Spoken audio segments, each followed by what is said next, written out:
Receivers in today's game are so good and so skilled and hit from distances that we almost start to take them for granted, and we can't do that. That's a long field goal that they got 3 points out of. They've got to feel good about that, and they better make sure they love him up because he's helped them out. Yeah, now we'll see if that offense can put 6 on the board here. We'll see. And they get to him with a pressure as Roethlisberger goes down. Partner, the Mike linebacker, the middle linebacker has so many different responsibilities. How excited do you think he was to get home with that blitz? Yeah, he wants a sack. He got it. Now Roethlisberger to throw on second down. On the right side, caught by Green. And he'll get it out. Now we're going to get a timeout here called by the Patriots. It's just their first, so they'll have 2 remaining here before we get to halftime.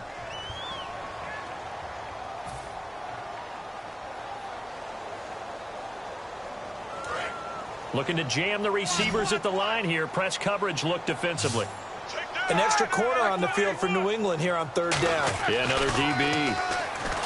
To throw here, Roethlisberger. He gets it to Brown. Complete. That one good for 16, and the drive will continue. And connection number 1 there on the game, Roethlisberger to Boney Tony. Antonio Brown, that's what his high school teammates used to call him. I wonder what they would call him now. More muscular, more successful Boney Tony Brown, right? I'd say you're probably right. Now whistles come in. We're going to get a timeout here by the offense. It's just their first, so they'll have 2 remaining here before we get to halftime. A little bit of ground to make up for the offense as they face a 2nd and 11. 3 receivers to the left, 1 to the right. Here's Roethlisberger. A screen to Bell. And brought down, but able to get it to their 30-yard line. 17 yards on the pickup there, and the drive will continue. It's a first down. They completed the screen, but one of the things you worry about is can the quarterback get rid of the ball before he's actually tackled. So your offensive linemen have to hold up the rushers a little bit because you want to make sure you keep your guy's jersey clean throughout the game. Trying to get it there to Martavis Bryant. And now it's 2nd down. We know it's not an easy job to go out and catch passes when people are trying to tackle you and knock the ball away. But the bottom line is that's a pass he's got to have and a pass he should have caught. Now Roethlisberger. They'll try and set up the screen. It's complete. And he's in. Touchdown, Steelers. Le'Veon Bell in the final seconds of the first half. And the Steelers have taken the lead. That's one of the better examples of clock management I've seen. Whittled it all the way down just about and still put the ball in the end zone. And just a methodical drive and something really to take into the lockers here. Boswell now to kick it away after the touchdown. And this will be a touchback as that sails over the end line. Now the Patriots offense, they work their way back out onto the field. And from this spot in the field with the clock where it's at, you think we're just going to see a knee and that's it? And I think in this situation, that's the proper play. But we do know there's some risk takers out there that may want to take one more shot before the clock runs out. Now hold everything here. We're going to get a timeout by the offense. So as they take it over, we step aside. And unless this is a quick incompletion, this is likely the last play here of this first half.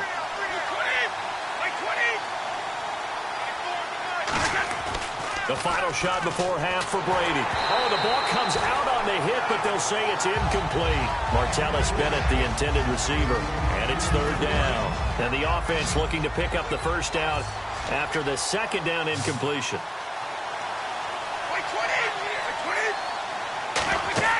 They'll throw now on the final play. Sets up the screen to Lewis. And he's able to get the first before he's taken down at the 36. So we've hit intermission. It's halftime. This is the NFL, and it's a presentation of EA Sports.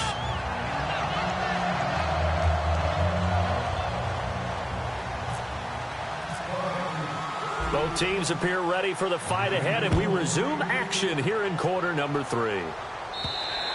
And this will not be returnable. It's out of the back of the end zone for a touchback. The Steeler offense now with a football first here to begin the 3rd quarter. They have the lead. Now they'll be looking to extend that lead.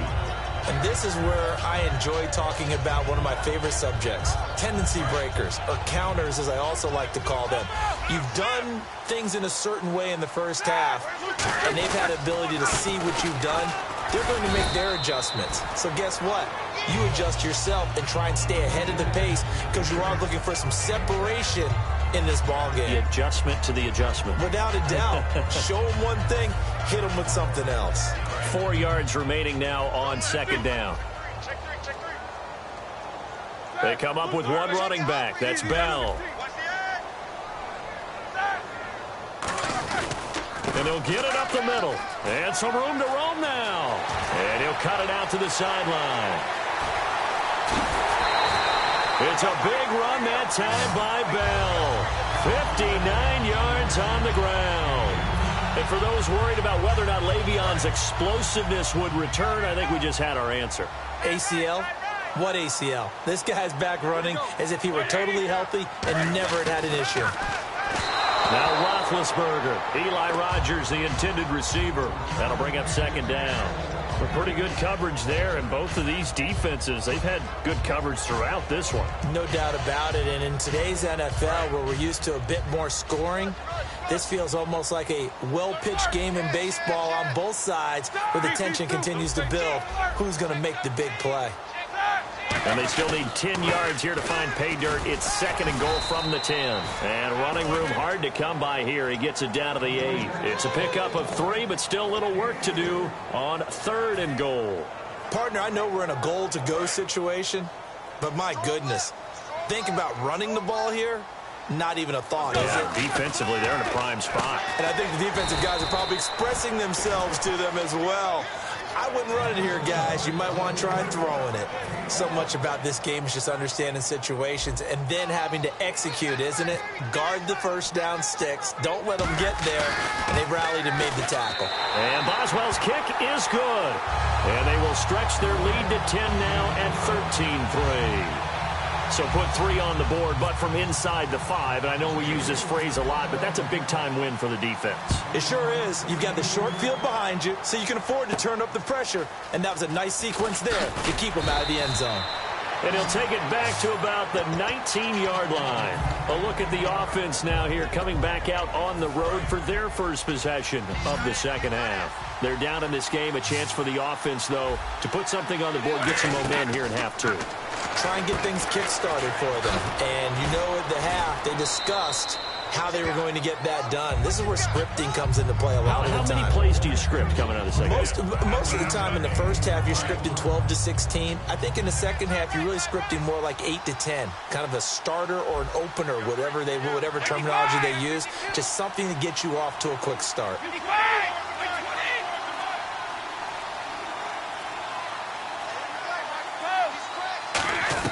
Brady to throw on second down.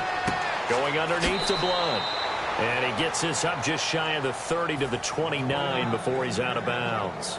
It appears they found something that's working, and they keep going back to it. I guess you can actually say he has the hot hands now, doesn't he? Yeah, well, it's one thing to hit your guy out of the backfield once, hit him a couple times. Yeah, you're right. Maybe they're onto something. And I think a lot of that is simply if you get it to him in space, more times than not, he's going to get more yardage than you expect out of each play.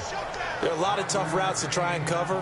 When you see a runner come out of the backfield and run this angle route, looks like they're going to the flat, and then they put their foot in the ground and cut back sharply inside, not easily covered, and then when they catch it, good momentum built up by them as well. And able to pick up the first.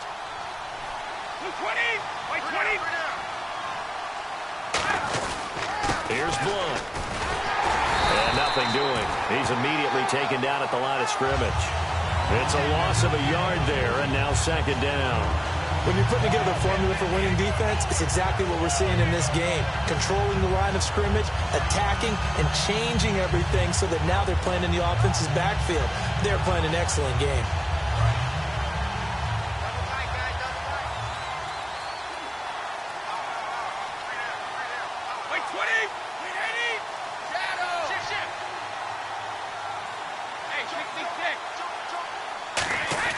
On second down, here's Brady. caught. Left side, Bennett.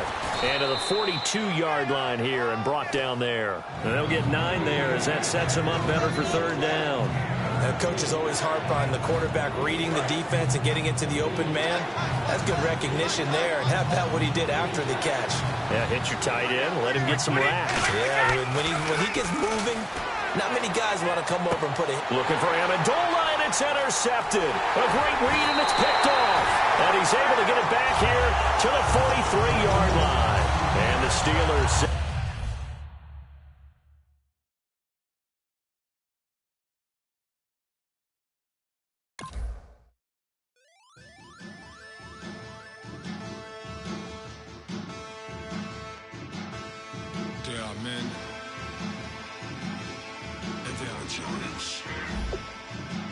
Bass and stills in the building, flash the camera.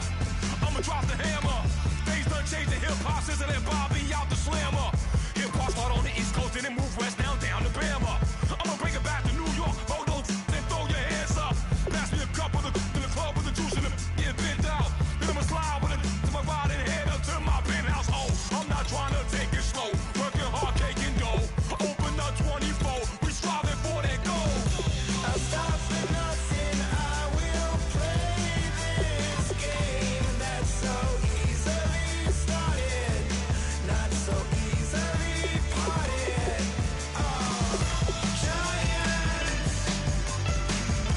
Giants, everything is shaking through the walls. We are giants. Heart of David, you know it takes just one. It's time. CNN, this is Ghetto Editorial. See me like milk and Oreos. Dipped inside the audio, platinum plaques in my portfolio. My lines are finest, they blow your mind like you could do what you wanna do, whether group or solo. Boston Cold with a bowl of chili.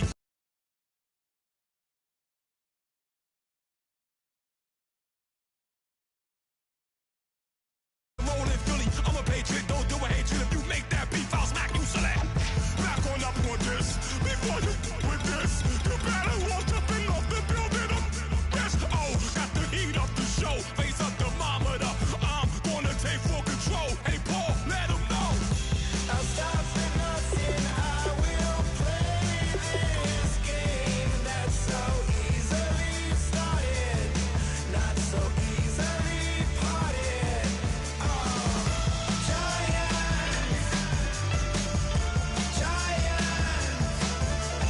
Everything is shaking through the walls. 'Cause we are giants.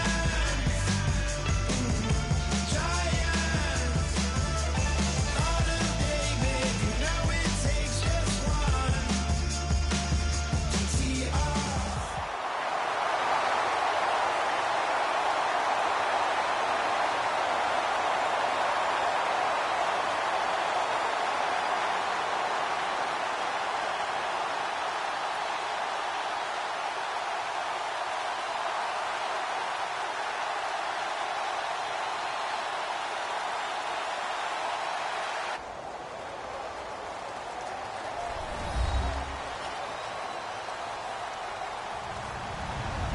Hello, everyone. I'm Larry Ridley. You're tuned into the NFL on EA Sports. Tonight's matchup features two quarterbacks who will be trying to lead their team to victory. It's the Bears going up against the Ravens. With that, let's get you on up to Baltimore as we welcome in our commentary team, Brandon Guyton and Charles Davis. Larry, we are coming to you from the heart of Baltimore, nestled between Russell Street and I-395. We're at M&T Bank Stadium. Coming up, we've got a good matchup on tap between the Chicago Bears and the Baltimore Ravens. Justin Tucker set to boom this one away. And off we go from M&T Bank Stadium. And no thought to bring this one out. He'll just go down to a knee.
here.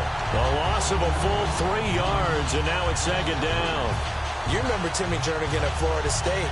His stoutness that was so impressive there, it still comes into play in the NFL, doesn't it? If you call stout 300 pounds, and I do, then yes. Used it well on that play and made a nice tackle for a loss.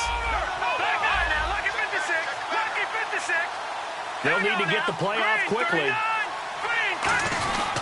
This is Howard on second down. And he will fight his way forward to about the 23-yard line. Just a yard there, so it brings up a tough 3rd and 12. And when you talk about this offense, you, of course, have to talk about Alshon Jeffrey. Long, agile, he makes any quarterback that much better. Well, the Ravens bring out an extra defensive back here on 3rd down. Could be a blitzer. Alshon Jeffrey, the intended receiver. And that brings up 4th down. Well, no second guessing the call here. It was 3rd and long, so throwing the football was probably the smart play to try and pick it up. But they don't get it, and now the defense goes off the field feeling pretty good about themselves, gaining some momentum as they force them into a likely punting situation. So the D-line's going to spread out. They're indeed going for it as they look to throw. Got a man, and he hits him in stride.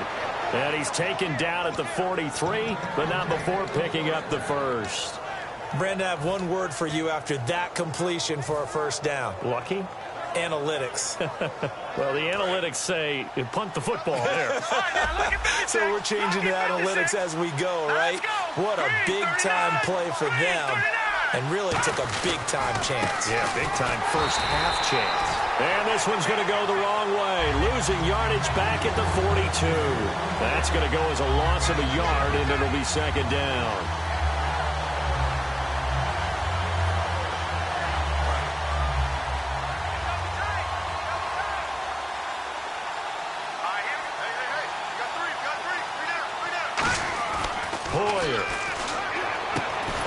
Side. This is Miller. Oh, he's got a little daylight. And he'll get this one down near the 20-yard line. A big play that time on the catch and run. 37 yards. As we continue to advance in the NFL, as people continue to scout players, they really don't care as much about body types as they care about those guys who can make people miss, run through tackles, and gain all that additional run after catch.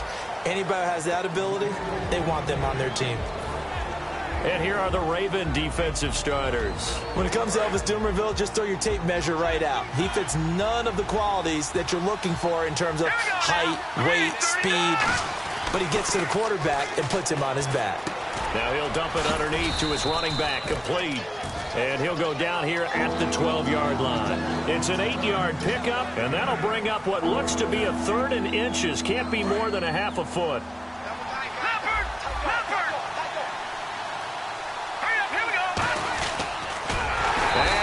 Backwards here, losing yardage back to the 16. And oh, not good here. Their field general is still down, and that would not bode well for this offense if he's unable to continue.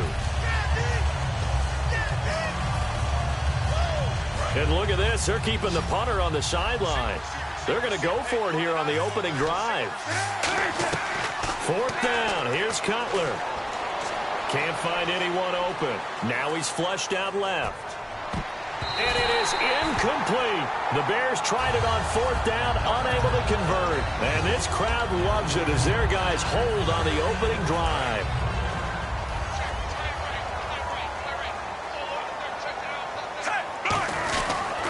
Now a carry here for Terrence West. And he's got room. And he'll be taken down, but not before he gets into enemy territory. A big play there out of the running game. 39 yards. Over. Move, 45. Move, 45. Check 59. Mike. Switch. Take. Move, 45. Force. He's coming. Under. On a delay of game there, they could not get the playoff in time. Frustrating for the head coach, frustrating for the offense. Sometimes you have to get the play call in a little bit quicker.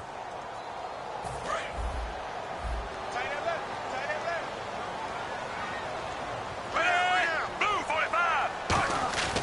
Flacco from midfield. And he'll go down. The Bears get there for the sack. Under. The safety blitz turns out to be a great call defensively as they sack him for a loss of 9. On second down, Flacco to throw. Then Steve Smith hauls it in. And he'll get this one down near the 20-yard line. They give him a gain of 38. Usually hitting a deep post pattern, as we just saw there, for a big gainer, that's tough to do because you usually have a safety or two in the middle of the field. If you hit enough crossers and underneath routes and curls, you start to get those guys creeping up, wanting to make plays on the football. It's the equivalent of a changeup in baseball. You show your other stuff, throw the changeup, and on that play, it worked for big yardage. And he's going to push his way down to about the 12. Give him 9 on the carry that time, and they're set up with a 2nd and 1.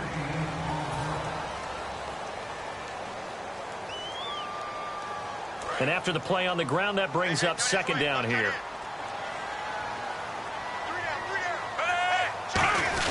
Now Flacco going to give to his fullback, Juszczyk. A 5-yard gain, and now they're set up 1st and goal. Brandon, you know, we talk about having wrinkles in a game plan. That was a fold right there. How about that play? Being able to change things up. You think anyone else on the team's going to get the ball, and in that situation, they surprise everyone and give it to their big guy. 1st down and goal. The offense knocking on the door. He'll get 2 out of that run, and it's going to bring up a 2nd and goal. And that's the defense that they were looking for, being able to get extra bodies to the point of attack to deal with the big guy carrying the ball. You really don't want to be in a position where it's a one-on-one tackle with him. They'll run it with West, and they'll get him down here at about the 5-yard line. Call it a gain of a yard as they get a little bit closer here. It's 3rd and goal. 2 straight shots on the ground. Now on 3rd, do you go to the air? I think the possibility exists, and if you're doing it, you're probably going play action since you ran it twice. But I often think that 2nd down is the time you go play action and throw the ball. I say commit to the run and think about it being 4-down territory. So on 4th down, here's the Ravens Pro Bowl kicker Justin Tucker out onto the field. From the right hash here, should be an easy one. And Tucker's kick right there, it's good. And the Ravens strike first at 3-zip. So after slogging through a scoreless first quarter, we have action on the scoreboard. A field goal makes it 3-0. Well, with these two offenses, we weren't going to stay 0-0 forever, were we? I'm not sure that this opens the floodgates, but I doubt that's the last scoring we're going to see. Onto the field now come the Bears. And on the last drive, they were in field goal range. They just opted not to kick it, didn't get it. How does that change the mentality this go-around? I don't think it changes much for the head coach, because this is what he preaches all the time. Attack at all times in any spot on the field, and he likes touchdowns, not field goals. Now, your field goal kicker, you got to make sure you nurse him through and say, okay, don't worry about it. When we need you, you got to be ready to go. And the team, of course, loves to see points on the board. So let's see if it changes a little bit if they're in the same spot again. All right, we'll see what the decision is here if they get to that spot. Here's a play fake as they set up to throw. Flushed out right. And he can't find a receiver, and he's brought down. Elvis Dumerville in there to sack him for a loss of 6. And there they bring pressure from the inside, and they get home. Yeah, hard to block everyone, isn't it? And on this play, someone did not get blocked. He's the one who got home. And the defense will try and pin their ears back and get pressure again here after the sack. It's 3rd down.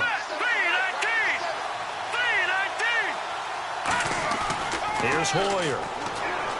He's got time in the pocket. He'll rifle this one deep right side. Oh, go batted in the air, and now it's intercepted.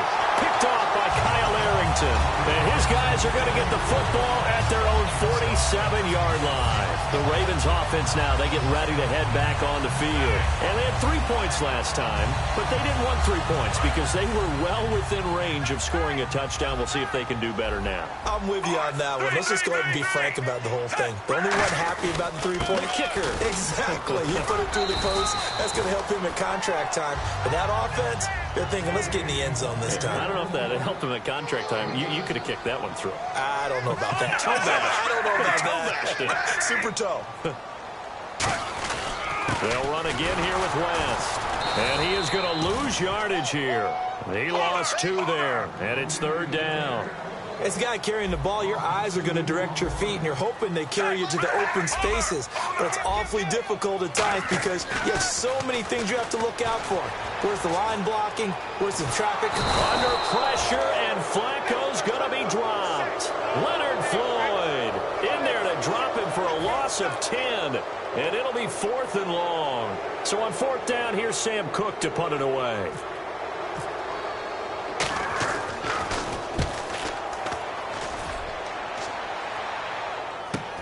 This will be fielded at the 17. A minute 57 to go in this first half. We're back to Baltimore after this.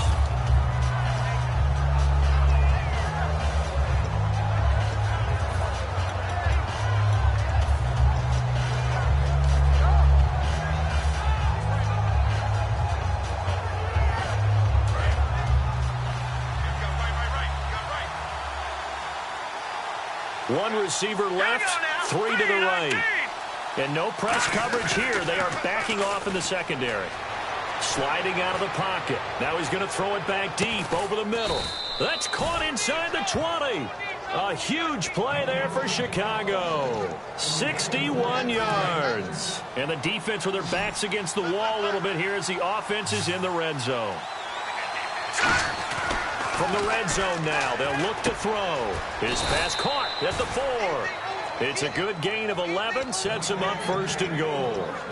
That was a nicely run slant route, and what the receiver's trying to do is make the defender think he's going upfield for a deeper route, and then breaks it off, usually after about 3 to 4 steps, and cuts towards the middle of the field. And now what he's trying to do is use his body to keep the defender away from the football and give the quarterback a really nice target. On 1st and goal, Howard. And he'll get into the end zone. Touchdown, Chicago. Jordan Howard taking it in from 4 yards out. And the Bears have taken the lead. And this is off the left upright, but he banks it through. How about that one? The Bears send the kicking team out there, and they will send this one away. And a short kick, taking it about the 16. And he breaks it all the way out to the 38-yard line. Great return. And now Baltimore gets set to take the field. And a tight game after punting last time. See if they can get something going on this drive. As they head to the field now, with the game this close, you got to feel there's a sense of urgency for them going on offense right now. But they have to do it without letting panic creep in and affect their play. Here's Flacco.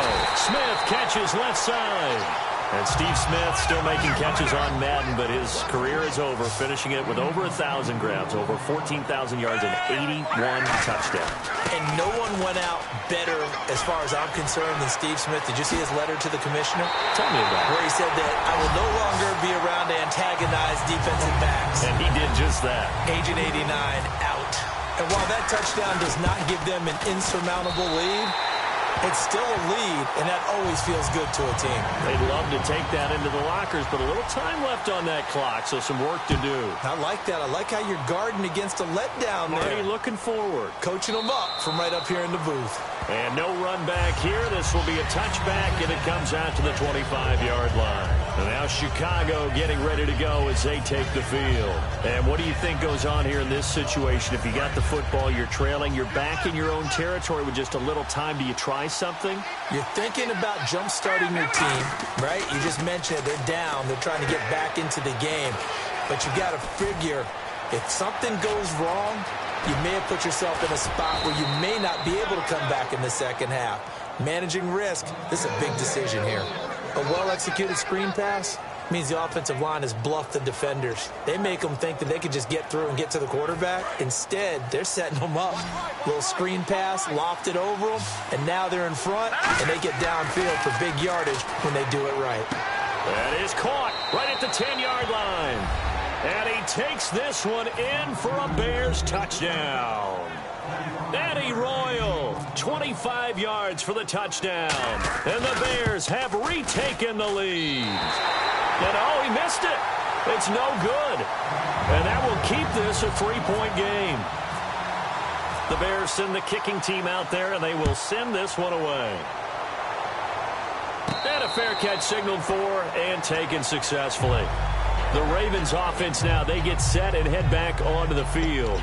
And what do you think goes on here in this situation? If you got the football, you're trailing, you're back in your own territory with just a little time. Do you try something? You're thinking about jump-starting your team, right? You just mentioned it. They're down. They're trying to get back into the game. But you got to figure if something goes wrong, you may have put yourself in a spot where you may not be able to come back in the second half. Managing risk, this is a big decision here. Just a yard on the first down carry, so it's 2nd and 9. Second down, 9 yards to go. A 1-yard gain could look like a disaster, but it all depends on how the game is going. Is it a series of 1-yard gains running the ball? If that's the case, you might have to start thinking about throwing it a little bit more. But if it's just the... Now whistles come in. We're going to get a timeout here by the offense. It's just their first, so they'll have 2 remaining here before we get to halftime. 3rd down and 3.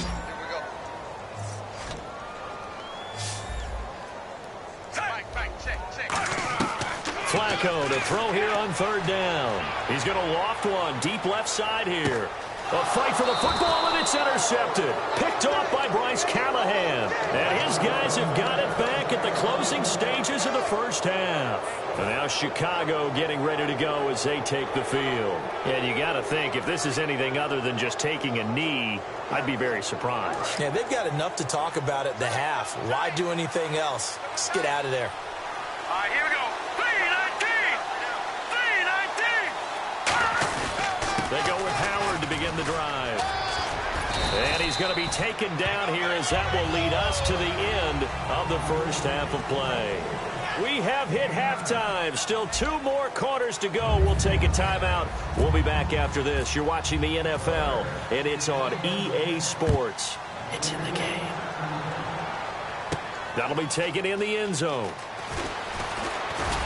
And he's able to get it across the 20, but not by much, as he's marked down at the 21-yard line. Out come the Ravens now. They'll go on offense first here in this 3rd quarter. They're close game, but they're going to need to do a little bit better probably here in half 2, no? I would agree with that totally. I would guess it in the locker room. They talked about cleaning up some of the errors, but overall, I think they wanted to be positive with them. Guys, we're right there. Just not playing as well as we need to. Let's pick it up, and we still have a chance to win this game. Yeah, they do. We'll see if they can pick it up. And hauled in by Pitta. A good pickup there. 8 yards on the first down completion. Seeing that play and understanding just how tough it is to cover tight ends, especially the ones running around the NFL nowadays, makes me glad I didn't make it in that league. I would have had a really difficult time. But now you get to sit up here with me. Yeah, and that's fun, isn't it? And what a really nice gain right there on first down for them. Brings up a nice 2nd down for them. They come up in an offset eye. They'll send a receiver in motion to the left.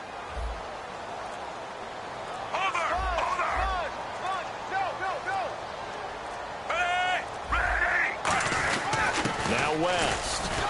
Not much room here as he only gets it to about the 30. Only a yard on the pickup, so a good situation on 2nd and 2. It's now 3rd and 1. Well, praise has to go to the guys on the offensive line because they've had a very nice, productive day running the football. How about that poor defensive line? They've been knocked around the entire game, and while they slowed them down on that run, can they continue to do so? Because they haven't had much success throughout this ball game. And he's going to get to the 31, enough for the first down.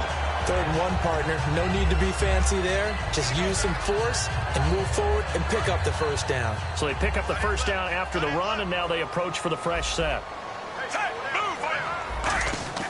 They look to throw on 1st and 10 with Flacco. Throwing left side, it's complete. A nice gain of 21 yards. They try the corner route there, Charles, and it works to perfection. Boy, that's hard on a defensive back because if you get any fake or move to the inside, you have to respect it, and then the receiver breaks back to the sideline.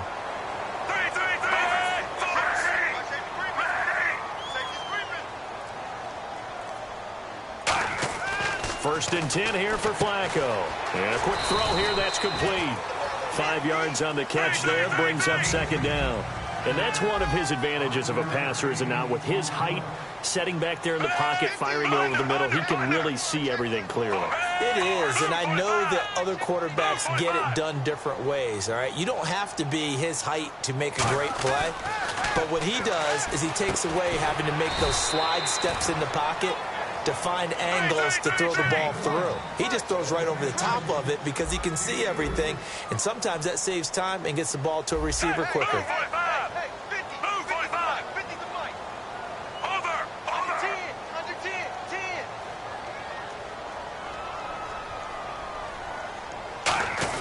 Looking for 2 yards here on and the defense has it covered. It's intercepted. Picked off by the linebacker, Jarrell Freeman. And he's able to bring it up 5 yards shy of midfield to the 45-yard line. Now we take a glance at the offense as they work their way back out for their first possession of the second half.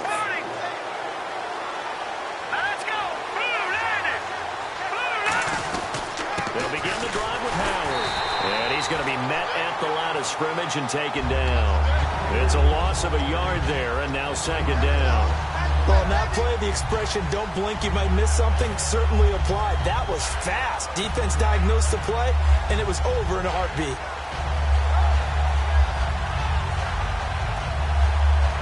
So now 11 yards to go for this offensive unit. It's second down. Shift together here from the D-line. Again, it's Howard pushing forward for 3 up to the 48. Kyle Arrington there on the stop. They know that old expression, it's not my night. It hasn't been his so far. I don't know if the legs are a little bit heavy. Sometimes having to hang out all day and play doesn't exactly play to your advantage, but it's been a tough go for him. And every time he looks up, somebody's there defensively. That was the same case on that play. A bullet throw, but incomplete. Good job by the O-line. Quarterback had time to go through his checks. That's one you need to take advantage of. A perfect situation, and they're unable to take advantage of it. When you have that much time to scan the field, you have to find an open receiver. So it looks like the offense isn't going anywhere. They're going to go for it on 4th and 7. They're indeed going for it as they look to throw. And he's got his man in stride, complete. Call it an even 20 yards on the pickup. And on 4th down, they're able to convert and move the sticks. We always hear about guys wanting to make plays that quiet a crowd. Yeah. After that one. Here in the third quarter, they were hoping to get the stop, get the football back. Not the case. What a completion on a 4th down play. On 1st down, they run with Howard.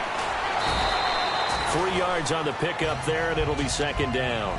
And third quarter here, you've got the lead. This is where that strong run game can really benefit you. Stayed in bounds there, kept the clock going. I like all the points you just made there. And if you throw the football and it's incomplete, now you stop the clock, and you've helped out the guys on the other side of the ball. So keep it in the hands of those runners. Keep moving it. Keep grinding clock. Just a couple on the ground there, and that's going to bring up 3rd and about 6. Well, so many times we look at a short run and we praise the offense for trying to set the tempo and establish things, but the defensive guys, hey, they just won the battle there. It wasn't a big run given up. They don't always have to absorb the body blows. Sometimes they dish them out themselves. The catch made by Miller. And a gain there of 11 yards. And there's a completion to the tight end. And look at the size of these players nowadays. At that spot, 6'4", 6'5", and up. A lot of guys used to be basketball players, somehow came back to football. That's really good for the game of football. You get better athleticism, great hand-eye coordination, guys who know how to control their bodies when they run their routes. Back now in Baltimore. It's been a very hotly contested game to this point. Just a field goal separating these two teams as we get set for the fourth quarter.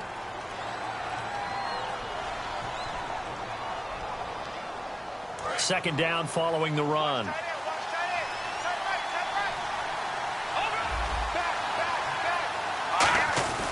They go with Howard again.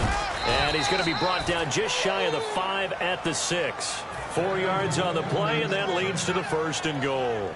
So many teams want to throw the ball in this situation nowadays, but I love watching a team that has enough confidence to go ahead and run the football. In that situation, it's almost a tendency breaker. And the hole closes quickly here. He can fight only to about the 4. Give him 2 yards on that one. 2nd and goal now. The fourth quarter here, they've got the lead. They want to keep it on the ground. That's what they're doing. Smart football. Keep the clock grinding. Keep it going. But you got to figure now, they're going to see more people. And he's into the end zone. Touchdown, Bears. Jordan Howard, his 2nd touchdown of the night. And the Bears will add on to their lead. And he's got it up and through.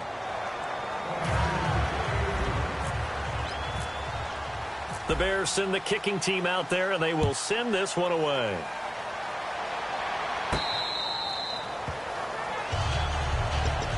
The Ravens offense now, they get set to head back on the field. Looked like they had something going last drive. Then the interception happened. Will they recover? The memory they need to keep with them is that they did have something going. They were moving the ball on offense, had a nice sequence going. Don't worry about the other part. You can't get that back. Let's go back to what you were doing well before. I thought you were going to say they need to have no memory, but remember the good part, forget the bad. I like that even better. And when all else fails as a defender, when you're not there in the coverage, your best friend is exactly what we saw there.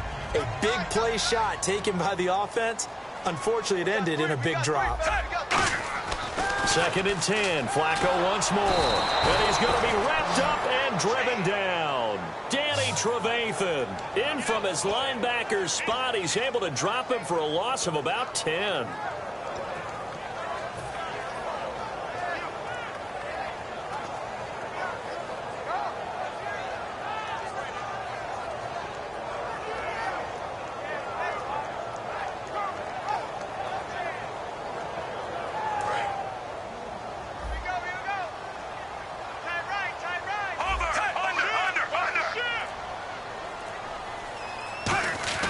Third and long for Joe Flacco. In trouble here, and down he goes. Back at the 8-yard line. All right, they're going to try and keep hope alive here on 4th down. They're going for it. Here we go. 4th down, 4th quarter. Flacco. He's going to loft one deep over the middle. And for a 3rd time tonight, he's intercepted. Adrian Amos with a pick. And he'll get this one out to the 50 to the midfield stripe. Partner, we always talk about possessions being at a premium in these games, and now in this situation, throwing an interception here when you have to claw your way back in, that one's going to hurt, and in a big way. They come out here in the eye. Now Howard. And he's brought down. That one goes for 13 yards, and it moves the sticks. Good, solid, strong run that not only gets him a nice chunk of yardage, but takes the clock under 4 minutes. And now they're going to play situational football. How many timeouts does the opposition have left? How many runs do they need to call to make sure they bleed out those timeouts? But even more importantly, mentally right now, they hold the advantage. They probably have on the verge of breaking. And what they want to do is finish them off. See if they stay on the ground for 2nd down. A give to Howard. And he struggles to get a yard here, maybe a yard, down to the 31. Lawrence Guy able to bring him down. Well, I think we know by now that every run is not going to be broken and get all the way to the end zone. But these short ones still have their value. You can still set up your play action and throw the football. You control the clock because you have the ball and they don't. And often the physicality sets the tempo for the game. And a loss of 3 to bring up 4th. Time for a break. We'll come back and see this one out after this. So on 4th down, out trots the kicker in a big spot here. From the right hash and call it an even 50 yards. And Barth puts it through. And that will stretch the lead up to 13. So they settle for just the 3 there, but clearly anything helps when you're trying to salt one away here in the 4th. Without a doubt, I think a touchdown would have been the final nail. But 3 does give him some breathing room and lets him build up a little cushion. And he elects not to bring this one out as his guys will take over at the 25. And now Baltimore gets set to take the field.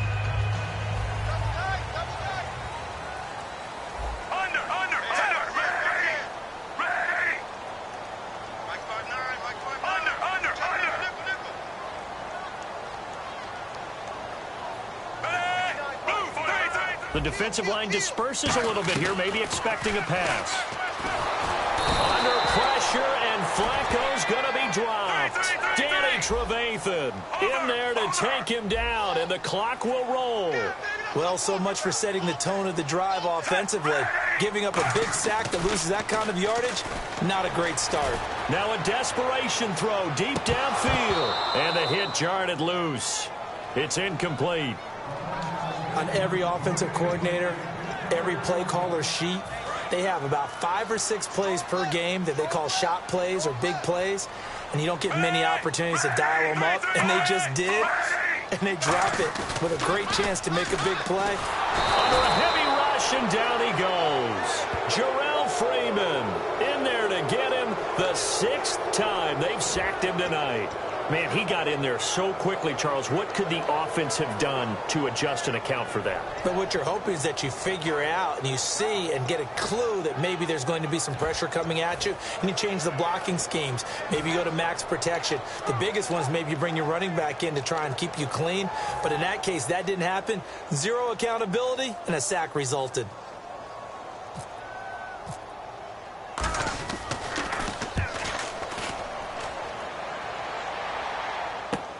Taking it about the 36. Great blocking, nearly sprung him there.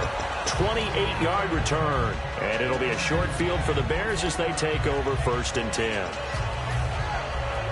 And a great spot to start this drive from here.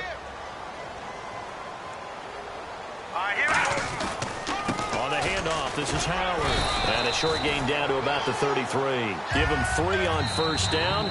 It'll set up a 2nd and 7. And now the Raven defense going to call a timeout. It's just their first. They've got 2 more to use here in the final stages.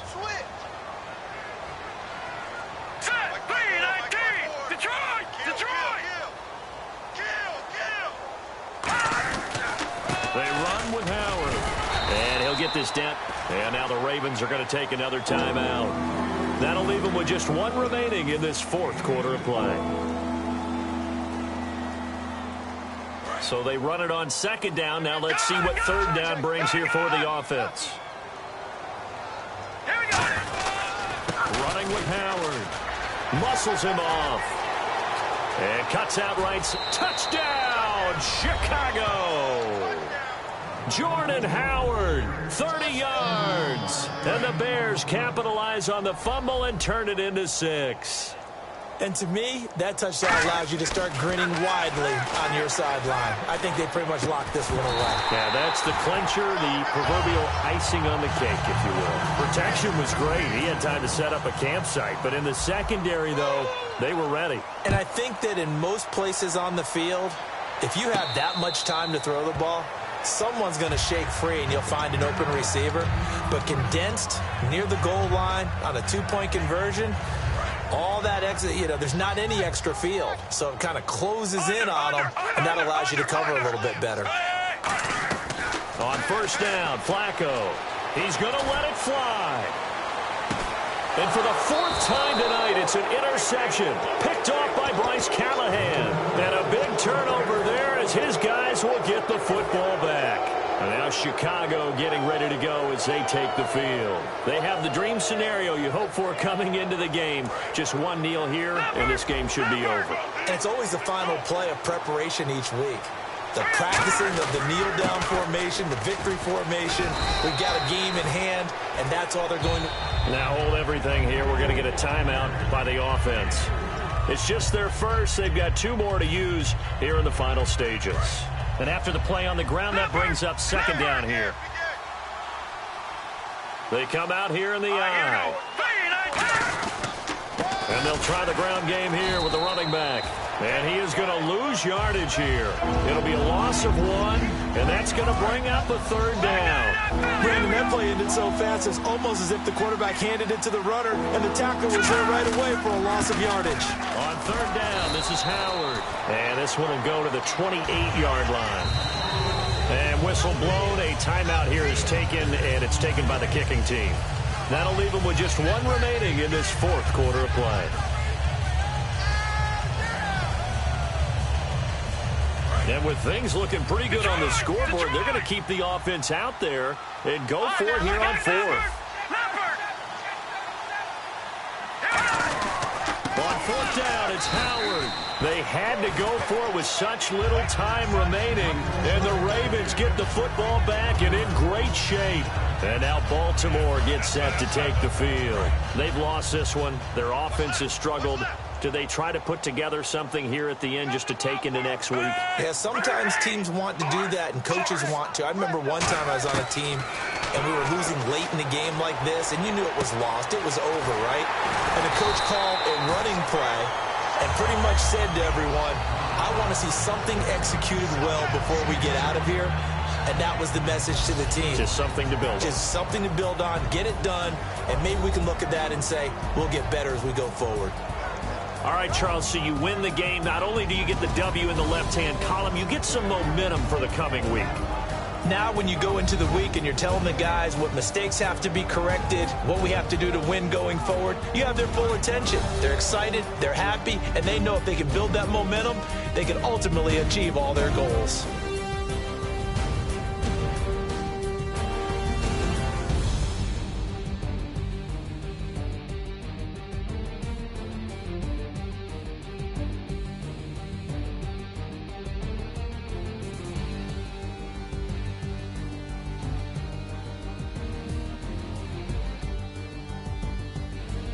That'll do it for us. For Charles Davis and all our hardworking crew, I'm Brandon Gaudin. You've been watching the NFL on EA Sports. For more, find us on Twitter at EA Madden NFL.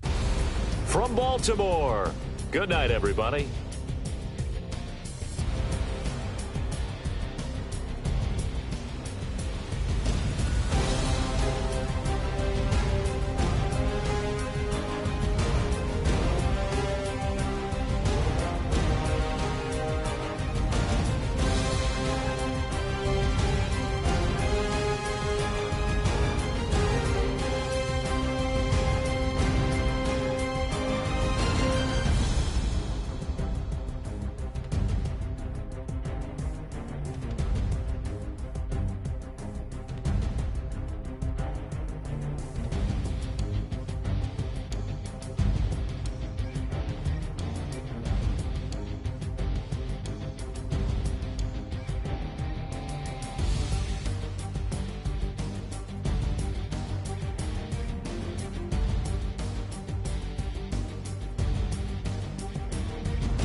Says it's gonna rain.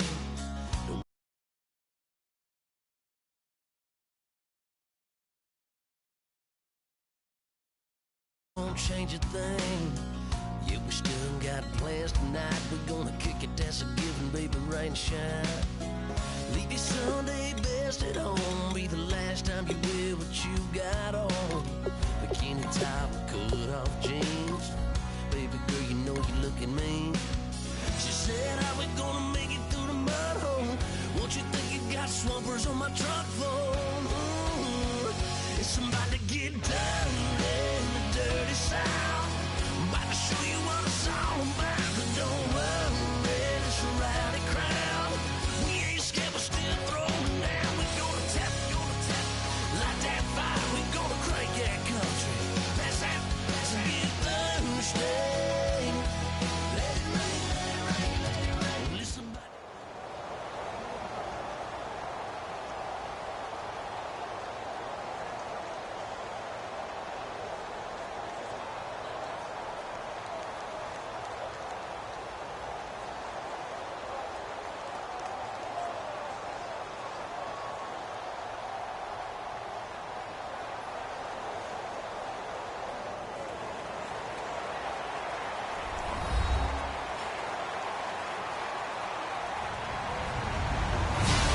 everybody. I'm Larry Ridley, and this is the NFL on EA Sports. As we head towards kickoff, two quarterbacks will be on the field today trying to push their team to victory. It's the Bears going up against the Ravens.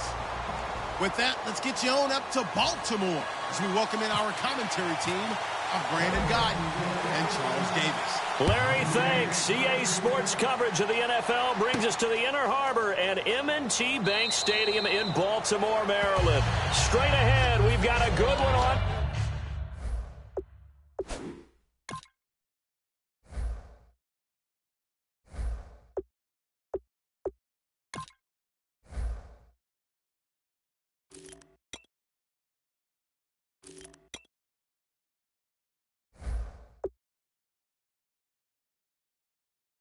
Tap here between the Chicago Bears and the Baltimore Ravens.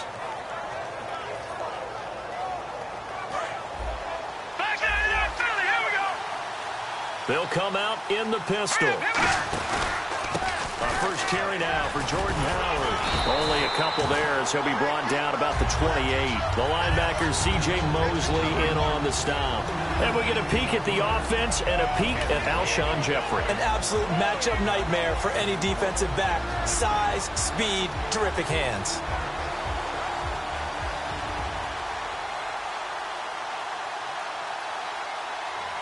Second down following the run.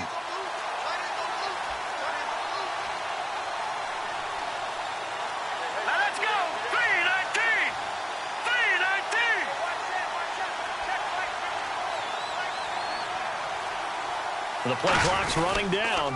They'll run for the first time with Jeremy Langford. And he is met at the line of scrimmage, and he goes down right there. They'll lose a yard, and it brings up third. And the good thing about the top-notch safeties, they can play from deep coverage, or they can play close to the line of scrimmage, and the end result is often the same, a big-time play for their defensive team, and that's exactly what we just saw.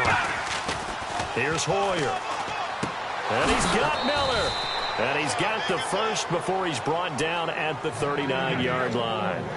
There's completion to the tight end, and I think that we're looking at something out of central casting, frankly. Absolutely. I mean, size, the hands. Speed. I mean, can flat out run. You put that whole package together, you light up the eyes of an offensive coordinator, don't you?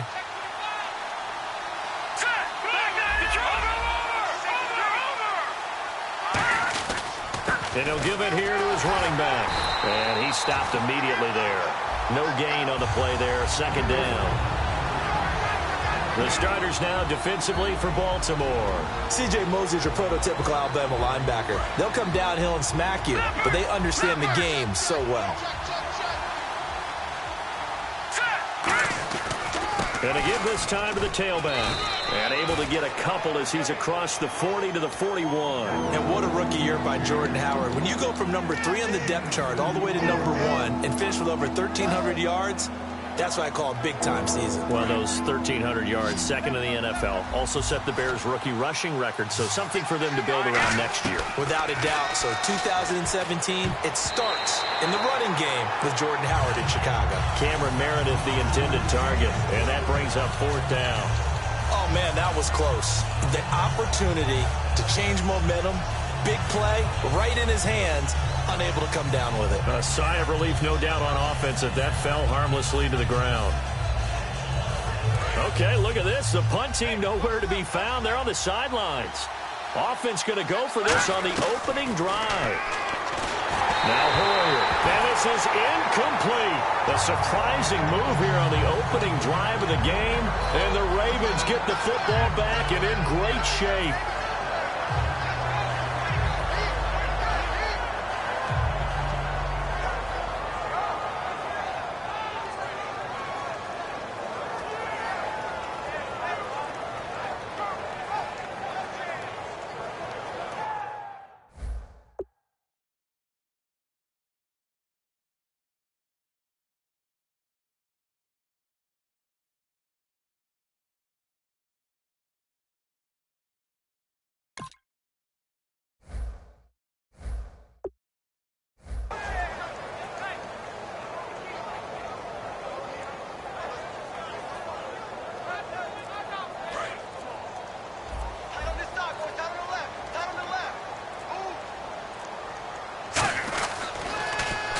Toss. There goes Wentz. And he is going to lose yardage here. A loss of a full 3 yards, and now it's second down. You have to give big-time credit to the cornerback on that play. Most of them like to just sit back and say, I'm playing pass. But he diagnosed that play so fast and got into the backfield for a loss of yardage. That's a monster play by a corner. And he's able to carve out about 6 there, down to the 37. I know the toss play begins with the guy taking the snap and turning around and tossing it to the runner. But where the real intrigue is, can they seal the edge? Whether it's an offensive tackle or a tight end in the direction they want to run the football. If they do that, that's the result that you get, that type of a gain. If they don't, oftentimes it's not a very successful play. He was trying to get it to Steve Smith that time. And fourth down coming up. After watching him drop that slant, I can hear my old coach's voice ringing in my ears right now. You can't run with the ball until you catch it.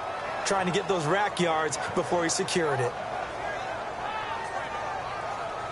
So they're going to come to the line here, and it appears try to go for it on fourth. They're going to look to throw on fourth with Flacco. And he comes back with one complete. 14 yards there on the pickup, and they're able to pick up the conversion here on fourth down. And that's a big pickup of a first down. And you know that all week, both sides of the ball, offense and defense, are going through every situation. And in this case, the offensive guys had the right play dialed up because defensively, you work on fourth down situations as well. And deflating for the defense. They can't get the stop here. That one good for 17 yards, and now they've got it first and goal. In recent years, the slot receivers really gained stature in the NFL because they can do so many things. Yes, they can line up wide like your normal wide receiver, but to have that kind of courage and toughness to run routes in the middle of the field and become dependable targets for their quarterbacks and move the sticks, those guys are worth their weight in gold. And he'll take it into the end zone for a Ravens touchdown. Terrence West, a 5-yard touchdown. And the Ravens have taken the early lead. And his kick is good. Tucker now to kick it away following the touchdown. This fielded a few yards into the end zone. And he will be brought down here at about the 17-yard line. The Bears offense now getting ready to take over. And last time this unit was out here, costly turnover, and then that turned into 6 points. They've got to make amends. And how many times have we sat in meetings with coaches and they use the term complementary football? Offense take care of the defense, defense take care of the offense. That didn't happen on the last possession. This is a chance for them to pick themselves back up and help their team. Yeah, we'll see if they can recoup and recover.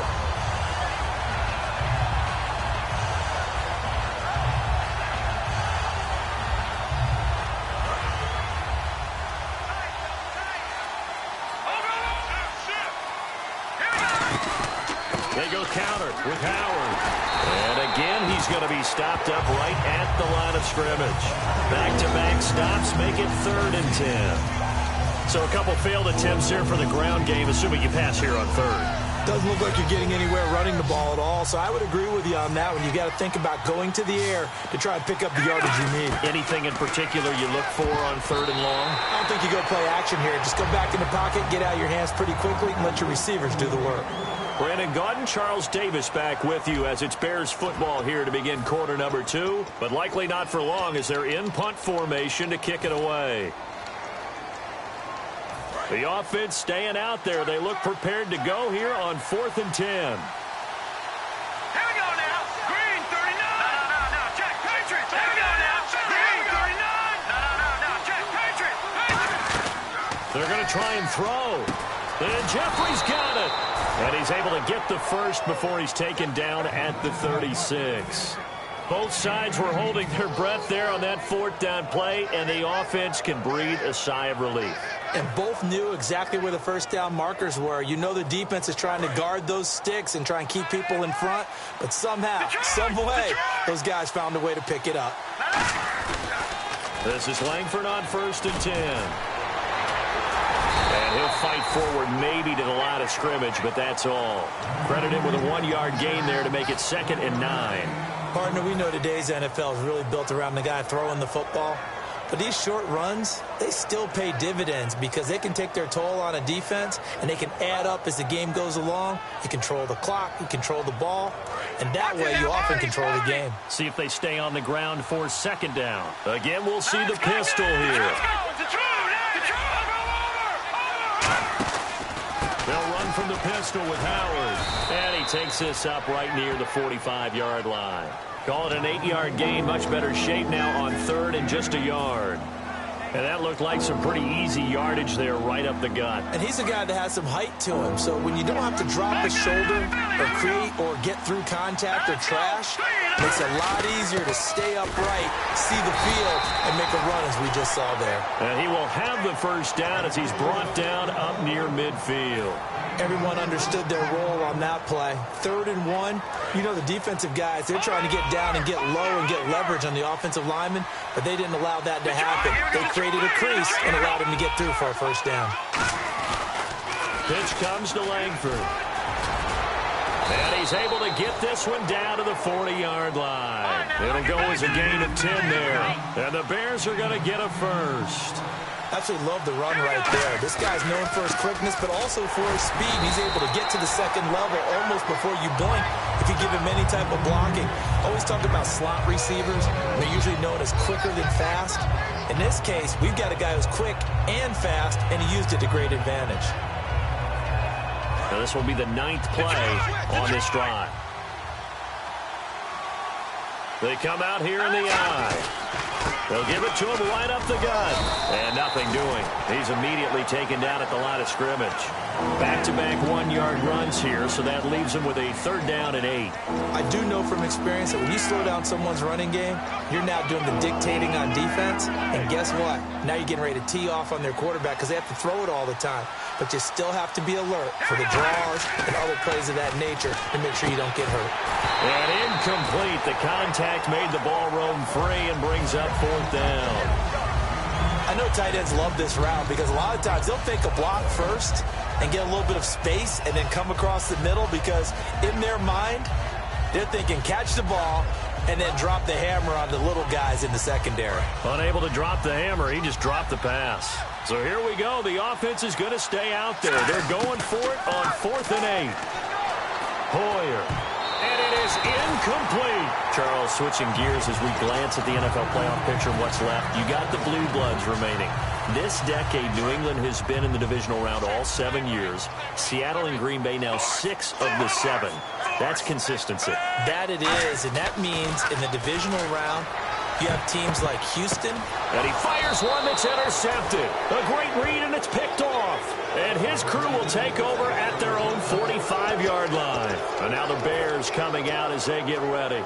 And last time out, went for it on 4th down, turned it over, gave them great field position, turned into 6 points, so they've got to recover here, Charles. It's amazing what one decision can do in the chain of events, right? The decision to go for it on 4th down, it caused every bit of it, but it showed confidence. Hey, I've got confidence in you guys. Go pick it up for them. Didn't have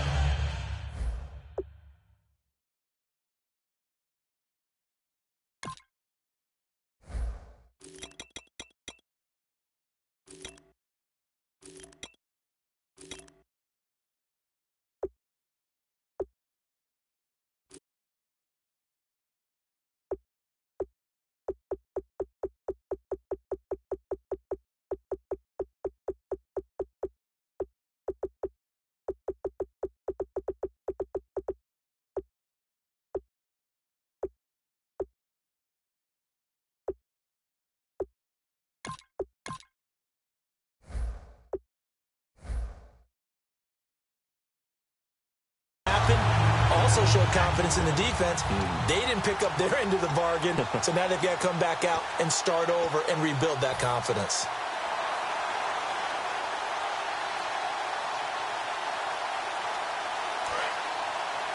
Two minutes to play here in the first half. We're back to Baltimore after this.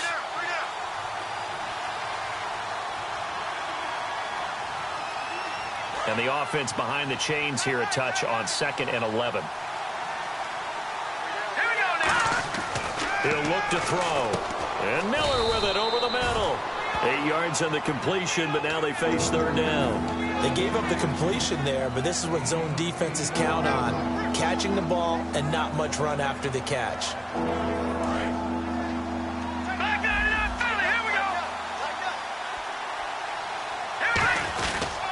On 3rd down, Jeremy Langford.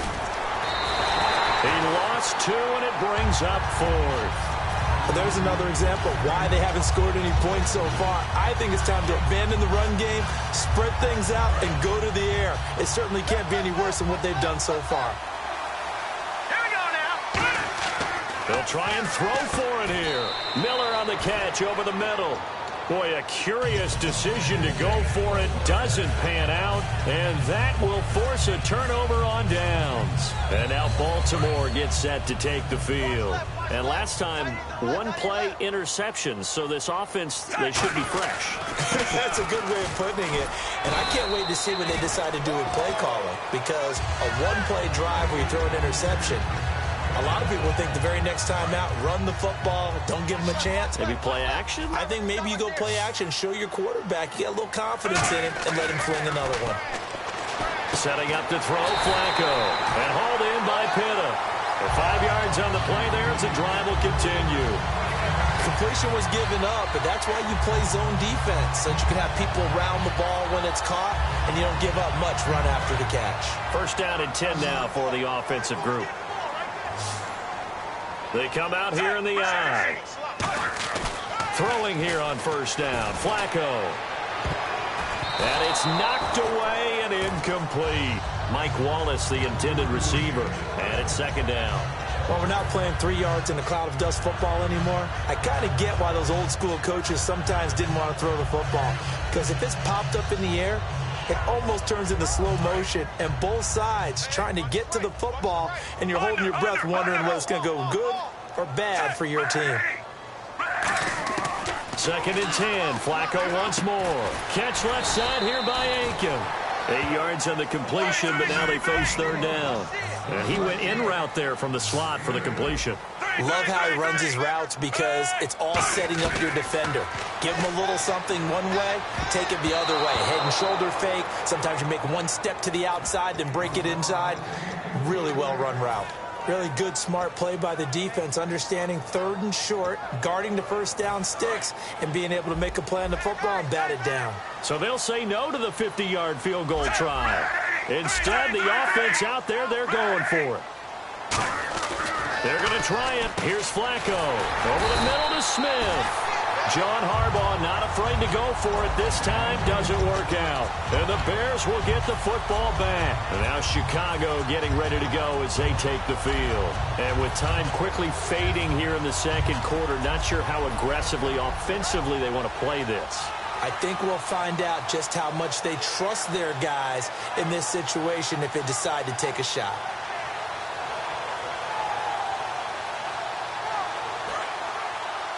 And some changes here as the D-line separates some. Now a play fake here on 1st down. On the right side, this is Miller. A good pick up there of 20 yards. There are so many things to watch for when you play defense. And reading your keys, you always hear about that, and having your eyes in the right place. Sometimes your eyes can fool you. How about that play action there? That sprang the big guy, didn't it? Able to dump it over the top to him. And it pops free. The collision there jarred the ball loose and brings up 2nd down. And they line up now for what will likely be the last play of the 1st half. They'll throw now on the final play. Finding time. He's going to look deep down the field. A 50-50 ball here, and it's intercepted. A great read, and it's picked off. So 2 quarters down. Never mind, Larry. Forget your halftime report. Apparently, we are set for the 3rd quarter of action already.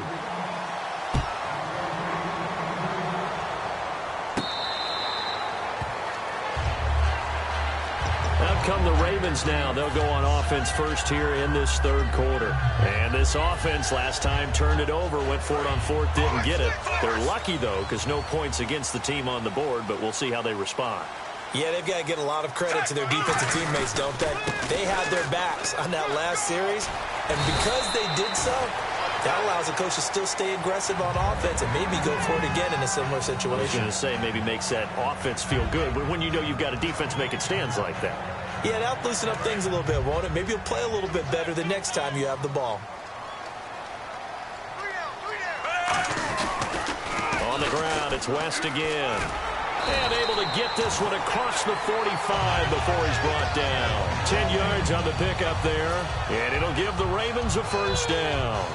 In my book, that's running the ball well, but with intelligence. How about him keeping the clock moving, staying in bounds? Yeah, even though it's the 3rd quarter, you're thinking ahead, aren't you? This is where your running game can really help you with a lead in the 2nd half. I agree totally. It's not just end-of-the-half situations that you worry about the clock. It's throughout the game. And with a lead, stay in bounds. Make them fight harder to try and catch you. And after the play on the ground, that brings up 2nd down here.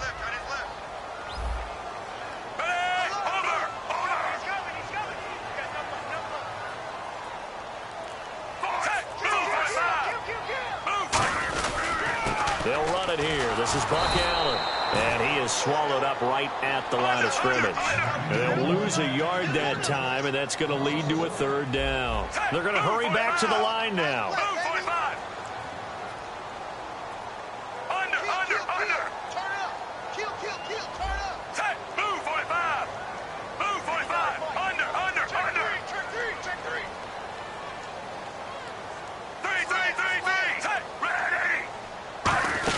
They keep it on the ground. Allen again. And he'll get this into enemy territory, but not by much as he's down to the 48. Some of the most unselfish players on any football team, defensive tackles, because we ask them to just eat up blocks and allow other people to make tackles. But when he can make a play himself, as we just saw there, that's a big day.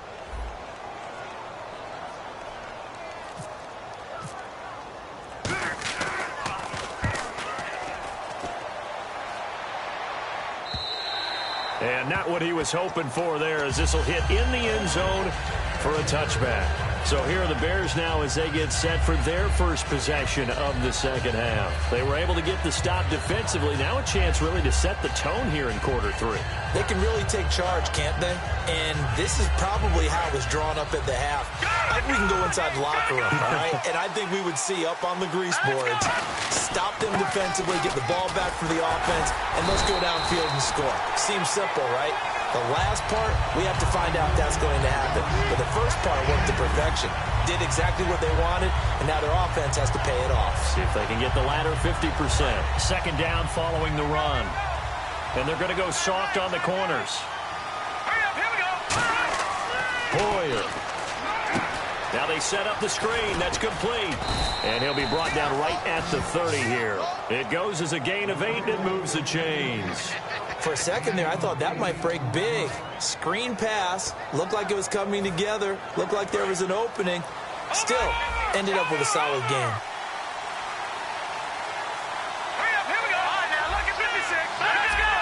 They come up in an offset eye. Now a handoff. It's Langford. And he's going to be met at the line of scrimmage and taken down. Just a yard on the pickup there, and it'll bring up a 2nd and 9. That was a really nice play, to be able to stack that one up. When they get back in the huddle, he's got to tell his guys up front, great job. They kept people off of him, allowed him to run free, and make the hit on the runner. Filled the gap nicely, kept him to just a 1-yard gain. A nice pickup there of 11 yards, and it'll move the sticks. Well, so much for him being bottled up throughout the day. Finally finds a way to break through and get a really nice gain. The defense had felt great about what they had going, Now they've got to turn their attention to getting it back in that direction. Can they bottle him up again? Because I'd say after that run, confidence is pretty high for him. So the run moves the chains, and here we go on first down. Again, left side to Howard. And the play goes nowhere. Losing yardage back near the 40 at the 39. A loss of a full 3 yards, and now it's second down.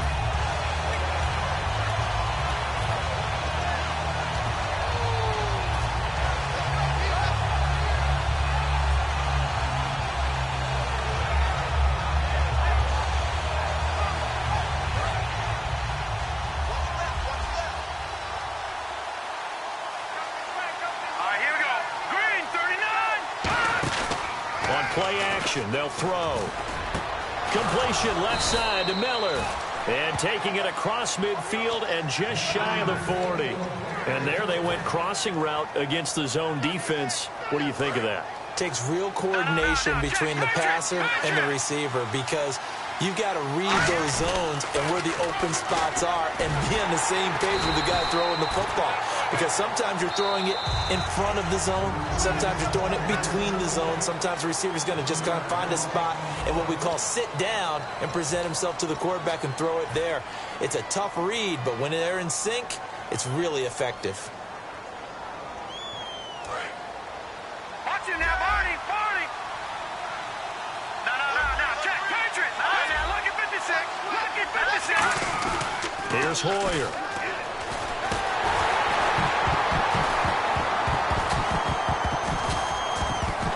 Pass incomplete. It's a tried and true formula, and I don't think it'll change for as long as we play football. If someone's trying to throw the ball and you can put pressure on them and make it tough, that's only going to help your defense. Yeah, he sensed being hurried. He got rid of it before taking the hit, but incomplete.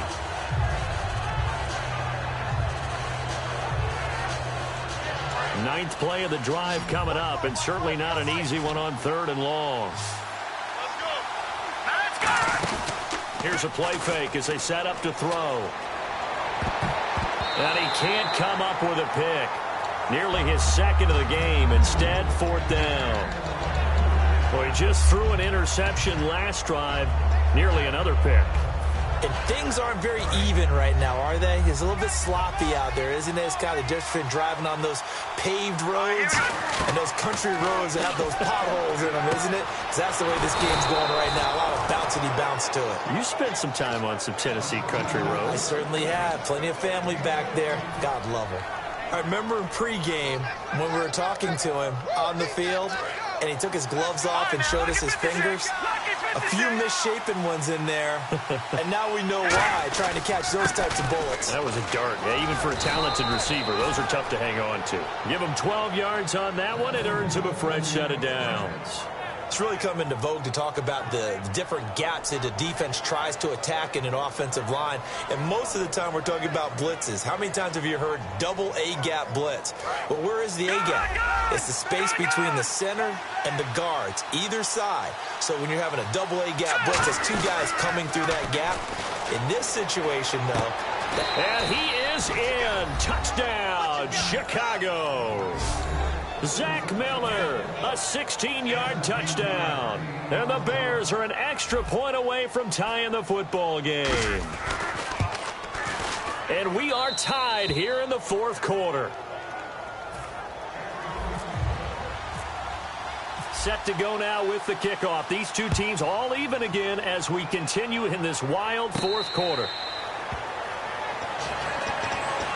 And the Ravens taking the field. And last time out they had to punt the football away. Anything positive possibly to take from that? There always is when you're punting the football away. It doesn't sound like it because you're giving it up. But you've avoided a mistake. At least you didn't turn it over, You didn't turn it over, right? You're giving your defense a chance because you're punting the ball away, and they're set to go on the field as opposed to sudden change after a turnover. And wow, now we've got to go out there and stop people. So, yeah, there's always something positive to be gained from it. For those who watch the game and want to question the courage of the guys who play on the corner, how about when you see a toss sweep coming your way, yet you still go into the backfield, get past the blockers, and make the tackle? That's big league. And they're behind the sticks here a bit now, dealing with a 2nd and 12.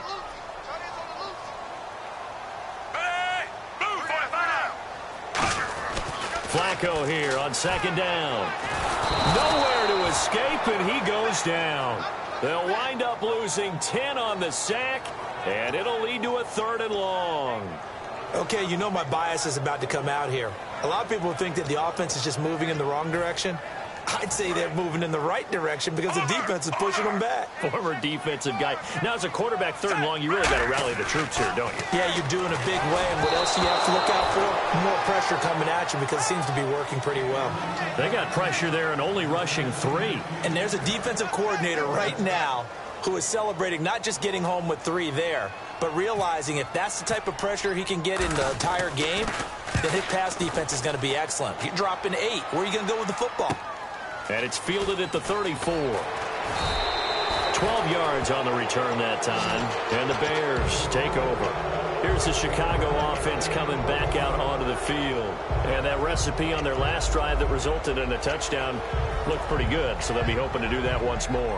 And it takes me back to when we sat with the offensive coordinator and the head coach. They felt pretty good about their game plan and thought there were some holes in the defense, and they exploited them the last time out. Let's see if they can come back and put together a similar drive. And we'll see if they can do just that. That's going to go as a loss of a yard, and it'll be second down.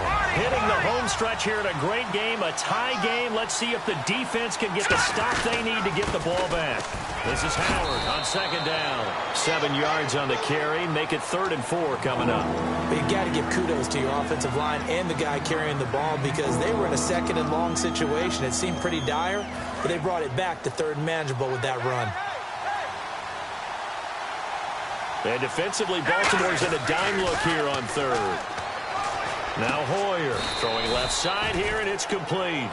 You give him 7 yards on the play, and they do pick up the conversion on 3rd down. Would it be safe to say that as precise as routes are supposed to be run in the NFL, maybe they're not quite as precise in college ball? That's accurate, yeah. And I think we saw a college route in the NFL there. Just find the soft spot, find the dead zone, and find the first down. And that's what he just did. And they'll go with a ground attack here. And able to push his way forward here for a good little gain. It's a 6-yard pickup, and it gets him to 2nd and 4. Some runs are blocked so well, you almost forget that someone has to carry the ball to gain the yardage. The leverage by the offensive line to create space up front, really well done. They'll give it to him right up the gut. And he'll work it inside the 30 to the 29-yard line. 5 yards is the pickup there as that extends this drive. And that's a nice pickup of a first down on that 2nd down run. And at that yardage gained, they can run that play on any down. Fresh set of downs here.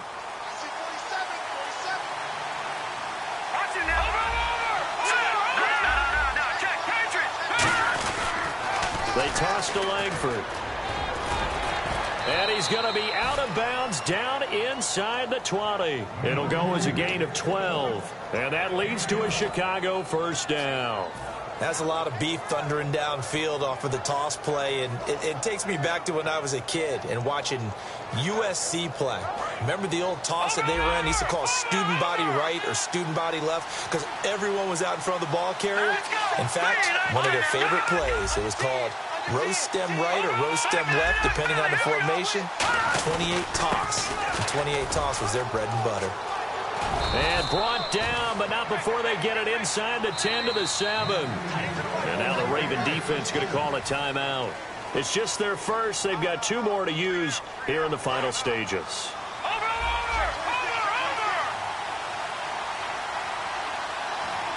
First down and goal to go from the 7. And he's going to fight his way forward here for a modest gain. And give him 5 that time as they draw a bit closer here for a 2nd and goal. When we talk about being on schedule, I think they're on schedule after that run, getting it right down there on the doorstep. Maybe even a little bit ahead because now the defense can't dictate with pressure. They're guessing about where you're going to go. I might come right back at them with the same play. And now the Ravens are going to take another timeout. That'll leave them with just 1 remaining in this 4th quarter of play. On goal-to-goal runs, when you create lost yardage plays, the only way that happens is either called pressure or what I like to call straight-ahead pursuit. A great read, and they get to the backfield and make the play. And that was a big chunk of yardage lost. Third down and goal from the 6. And that's a touchdown as they've broken our tie here in the final minute of the 4th. Did you see them hold up 4 fingers to the start of the 4th quarter? They were ready. They were definitely ready. They may or may not have done that, but they certainly have played that way. The 4th quarter has belonged to them, and now the lead belongs to them as well. The Bears send the kicking team out there, and they will send this one away. To return, here's Michael Campanero. And he nearly broke that for more, but as it is, they'll start this drive at about the 37-yard line. And now Baltimore gets set to take the field. They're down here in a 1-score game, but the time, it's a factor, but it's not a huge factor right now, is it? It's really not, because this amount of time gives them a chance to run their offense, to go through play sequences. And this is what they work on every week in practice, usually on a Friday. They go over this type of a situation, late-game situation. What are we going to do when we have the opportunity? They've called these plays a bunch of times. Now's their chance to execute them. Yeah, they have the opportunity now. Here's the execution.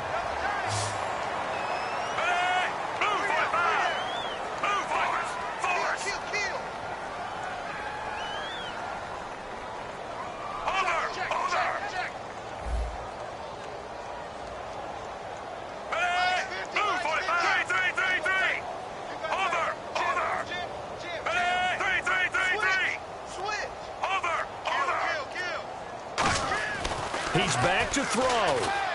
And it's hauled in by Ben Watson. And brought down, but not before they're inside the 25. Partner, it's a lot of fun watching the NFL now, isn't it? Because when the big fella runs routes, it used to be when we were kids, he'd run about 3 different routes, and that was it. Now he can run anything and catch the balls we just saw there. And the tip there altered the ball flight, and it falls incomplete. It'll be second down. You got to give some credit. They're able to hop up in the air and bat that one away. And that's frustrating for an offensive lineman because the only recourse is when he goes in the air to try and give him some type of a pop or a shove, hoping to bring his arms down. And incomplete there. A nice hit. Jars the ball free and brings up third down. After all the preparation, all the practice, a play like that will absolutely break your heart. They had everything they wanted, just unable to complete it. In the end zone, a big-time drive. Back to throw. And this is caught on the sideline. But no, they'll say out of bounds. He caught it but was not in bounds. Incomplete.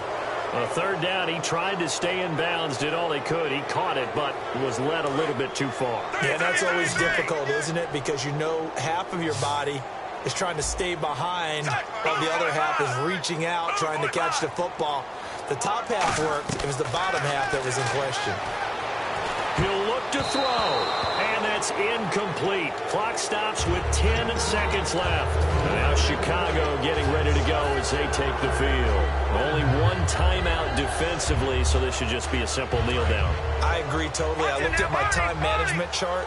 It says take a knee, victory formation. They just have one timeout left, and that should be all she wrote. By the way, it's a good thing you can read that because nobody else can. Not with my chicken scratch, not at all. Just a yard on the first down carry, so it's 2nd and 9. Now whistles come in. We're going to get a timeout here by the offense. It's just their first. They've got 2 more to use here in the final stages. I'm ready now for 2nd and 9.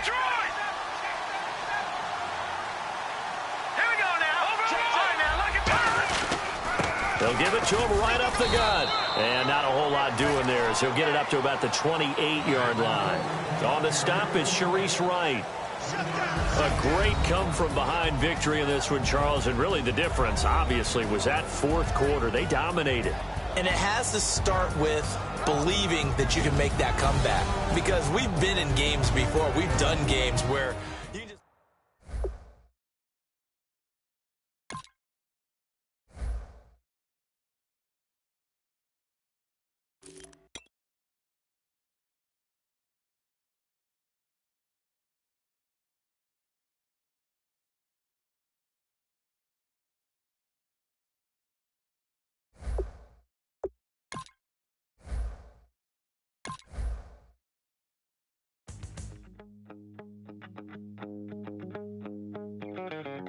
second body cost a lot.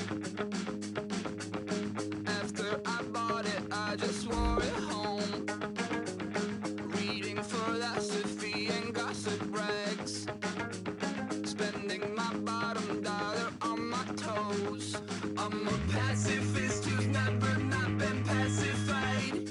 I'm a piece of... It's a point of pride. I'm the super rich complaining I want more in life. Cry, baby, cry, oh, cry, baby, cry, oh. I don't really care where I stand in the winner's circle. Make room for a man from the middle with you. I don't even know how I got to the finish, but don't care, don't make no difference to me. I don't understand what you're saying, only kinda listen. Make room for a man on a mission with you. I don't even know how I got to the finish, but don't care, don't make no difference. I lost the weight and then I start to tumble. My mind betrayed me many years ago. I walk alone to keep from slipping under. Got lost as soon as I stepped out the door. I'm the martyr who just never got his time to shine. I'm a punk kid, no reason why. Nothing finer than the taste of tears running down my face. So cry, baby, cry, oh, cry, baby, cry, oh. I don't really care where I stand in the winner's circle. Make room for a man from the middle with you. I don't even know how I got to the finish, but don't care, don't make no difference to me. I don't understand what you're saying, only kinda listen. Make room for a man on a mission with you. I don't even know how I got to the finish, but don't care, don't make no difference.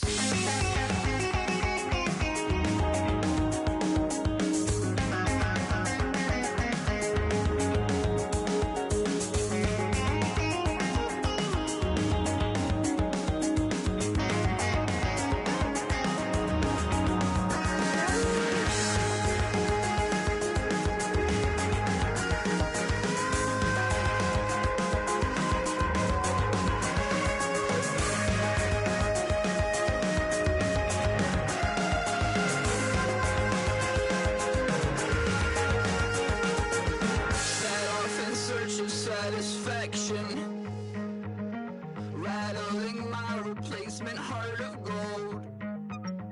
I'm coming back to join the cast of Carmen. I never sung a single song before. I don't really care where I stand in the winner's circle. Make room for a man from the middle with you. I don't even know how I got to the finish, but don't care, don't make no difference to me. I don't understand what you're saying, only kinda listen. Make room for a man on a mission with you. I don't even know how I got to the finish, but don't care, don't make no difference.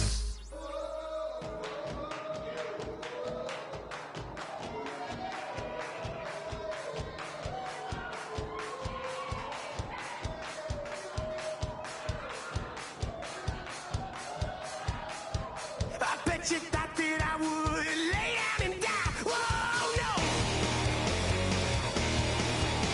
Demon fangs spitting in my cup all night long. Wield your tongue at my throne of power. Oh, no. I never for a second thought that I was dead. Oh, no. I never for a second let you into my head. Oh no. I'll take a bow and I'll show you how to survive. I bet you die, you were the love of my life. Whoa no. I bet you thought that I would lay down and die. Whoa no.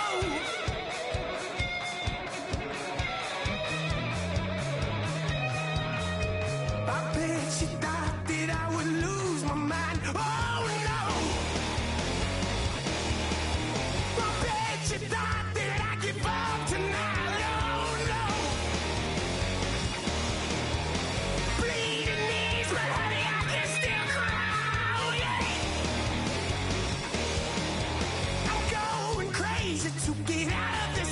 Oh yeah! I'll take a bow and I'll show you how to survive.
call it. Babe Ruth ball it.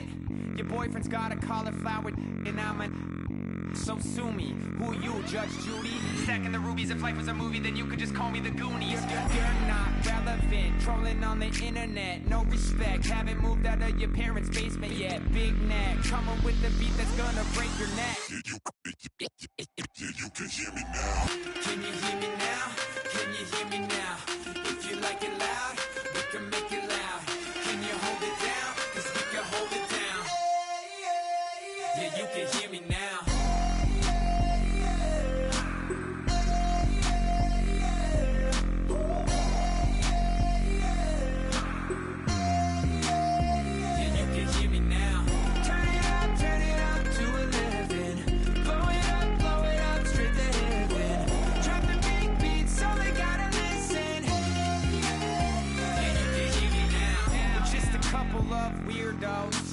Coming to your city, sending bass into your earlobes, like your bleached out hairdos.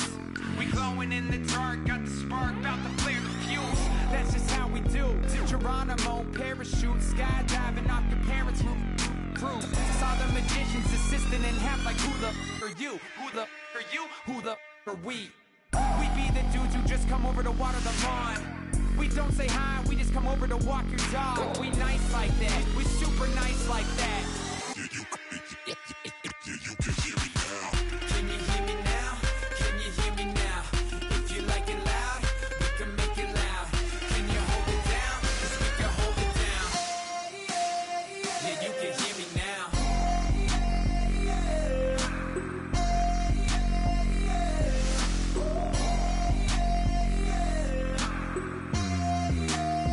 Yeah, you can hear me now. Turn it up to 11. Blow it up straight to heaven. Drop the big beat so they gotta listen. Yeah, you can hear me now. Yeah, you can hear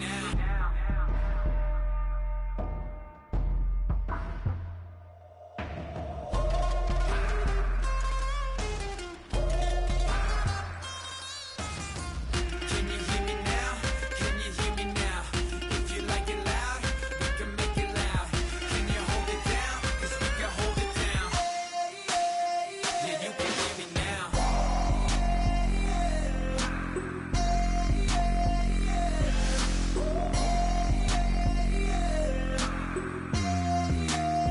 Yeah, you can hear me now. Turn it up to 11. Blow it up straight to heaven. Drop the big beat so they gotta listen. Yeah, you can hear me now.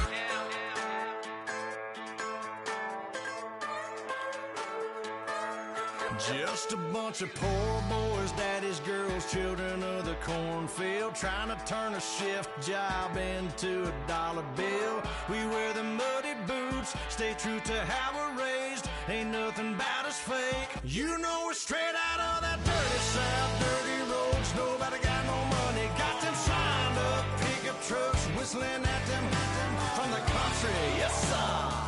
You know we're straight out of that long week working now. Everybody wanna party all night long. Bonfire on the back 40 in the middle of nowhere. Nobody going home tonight till we're straight out of moonlight. Straight out of moonlight. Yeah.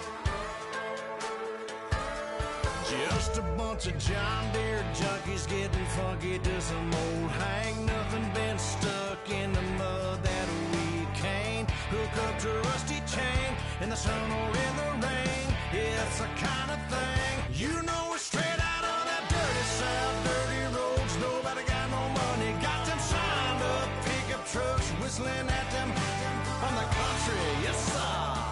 You know we're straight out of that long week working now. Everybody wanna party all night long. Bonfire on the back 40 in the middle of nowhere.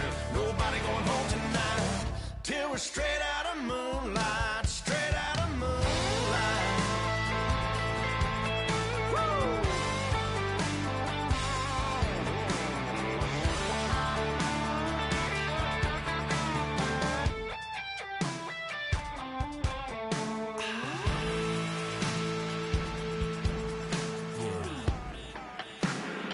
You know we're straight out of that dirty south, dirty roads. Nobody got no money. Got them signed up pickup trucks whistling at them from the country. Yes, sir.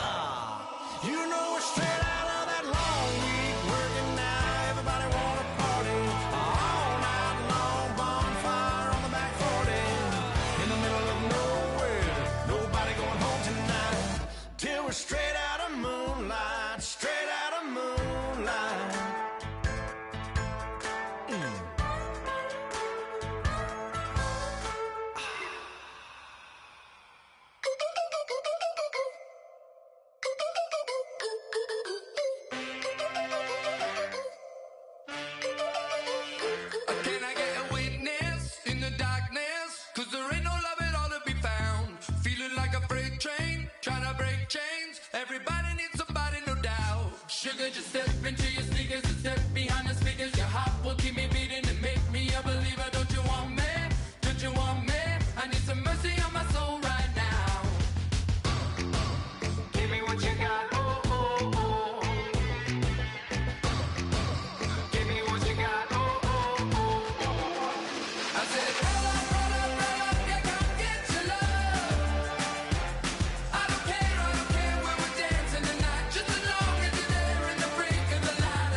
I wanna live like it's Mardi Gras and go dumb with my whole squad and don't need the R&R. To regular life, I say au revoir. Hey, living life in the fast lane. May your pain only be.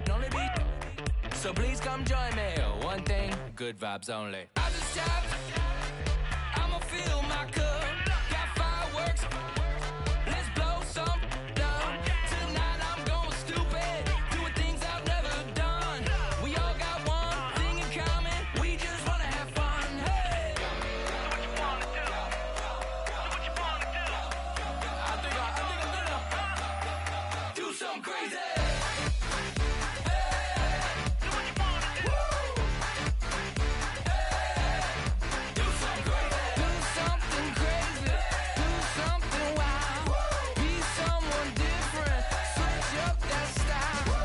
Come by, bring a rack. New grill and a bunch of snacks. And where we going, you don't need a map. You don't need a nap, you don't need jack. Except lots of people, some very loud speakers, cold drinks and good. Join me, one thing, good vibes only. I just tapped, I'ma fill my cup. Got fireworks, let's blow some down. Tonight I'm going stupid, doing things I've never done. We all got one thing in common, we just wanna have fun. Hey, so what you wanna do? I think about to do it. I think about to do it. Do something crazy.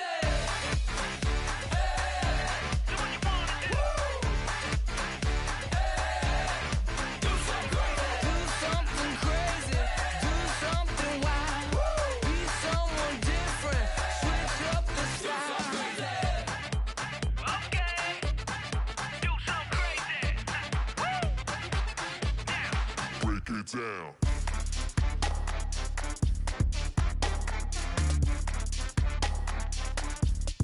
Do something crazy.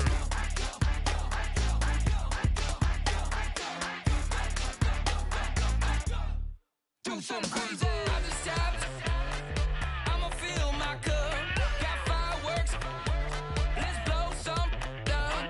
Tonight I'm going stupid. Doing things I've never done. We all got one thing in common. We just wanna have fun. Hey, so what you wanna do? I think about to do it. I think about to do it. Do something crazy.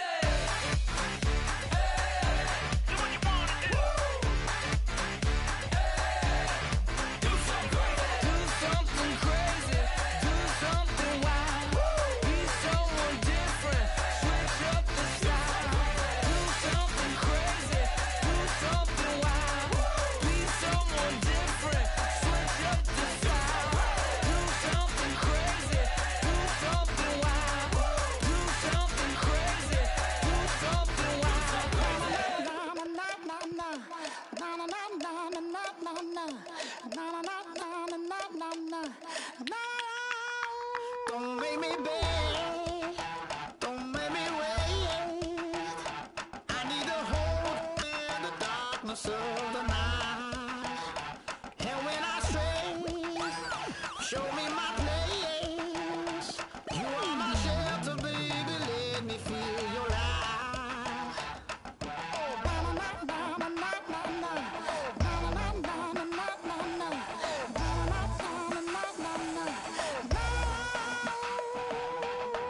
One foot in a deep hole, another one going in the fire. Only one that can save me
But tonight, we ain't going out.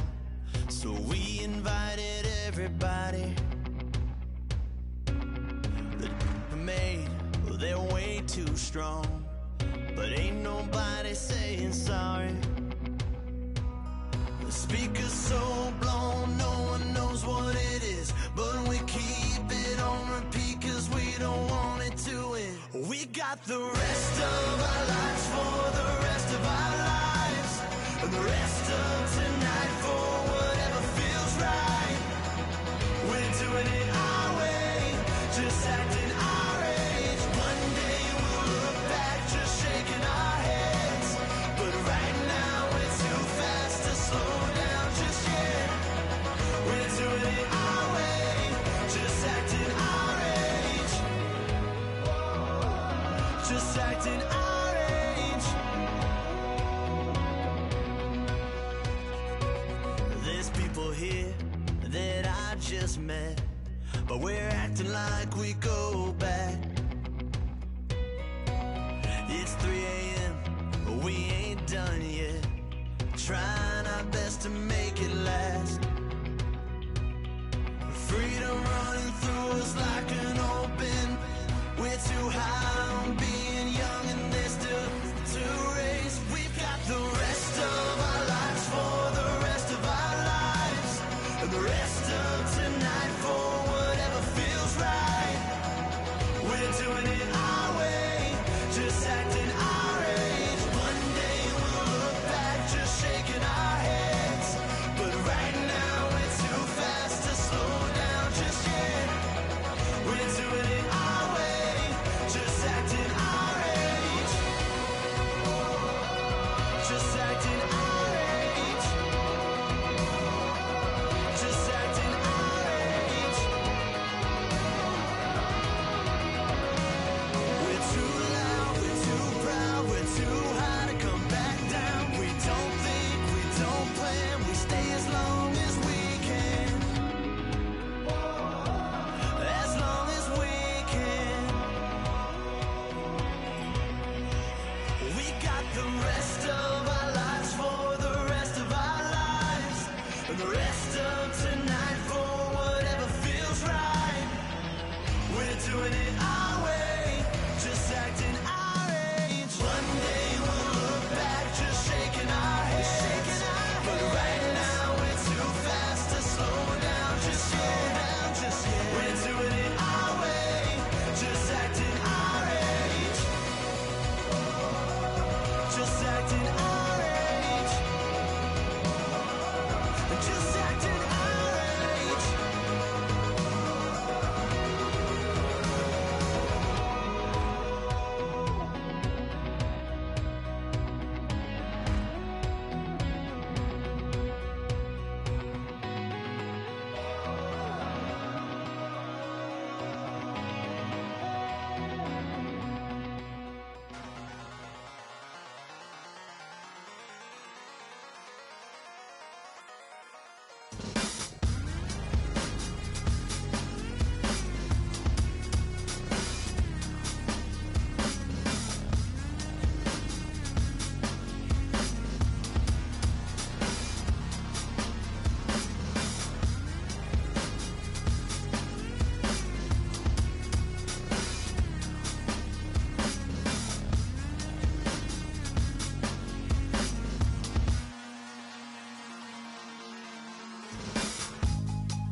Draw, hard to admit that I used to draw. Portraiture in a human form, doodle of a two-headed unicorn. It was soothing, moving his arm in a fusion of man-made tools and amused from beyond. Even if it went beautifully wrong, it was tangible truth for a youth who refused to belong. No name nuisance, stews in a bedroom, booze in a brand new cuneiform.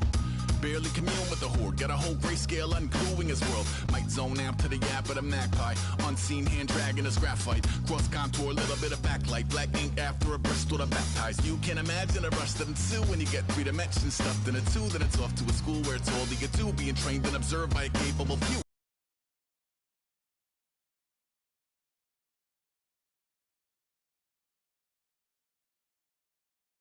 By peeps and a dog in a 2-bedroom doing menial jobs. Plus lost. Rhyming and stealing and being a clot. Distractions, freedom, a rod. I left some years of giving a light. I left some will the spirit away. I let my fears materialize. I let my skills deteriorate. Horn about a thought of what I should have been. Continuing a mission that was rooted in a 20-year affinity and rickety condition with an ID crisis. Snap on the front lawn, look up in the sky. It's shapes falling out of the fringe. All heart though we would have made cowardly kings. They will chop you down just to count your rings. Just to count your rings. Just to count your rings. And now we're colors pouring out of the fringe. All heart though we would have made cowardly kings. They will chop you down just to count your rings. Just to count your rings. Just to count.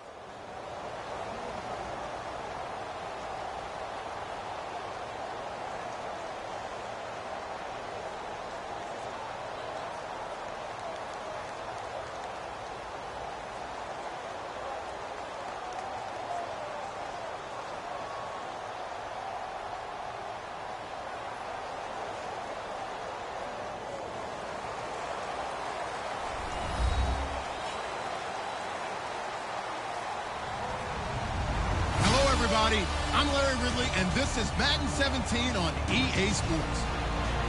Two wide receivers will be looking to be #1 targets on the field in today's game. It's Jeffrey's Bears going up against Marshall's Jets. With that, let's get up to MetLife Stadium as we welcome in our guys, Brandon Godden and Charles Davis. Thank you very much, Larry. We are here on a beautiful afternoon for football. Coming up, we've got what should prove to be a good one between the Chicago Bears and the New York Jets. And last year, that would have been a net gain of 5 on the return. This year,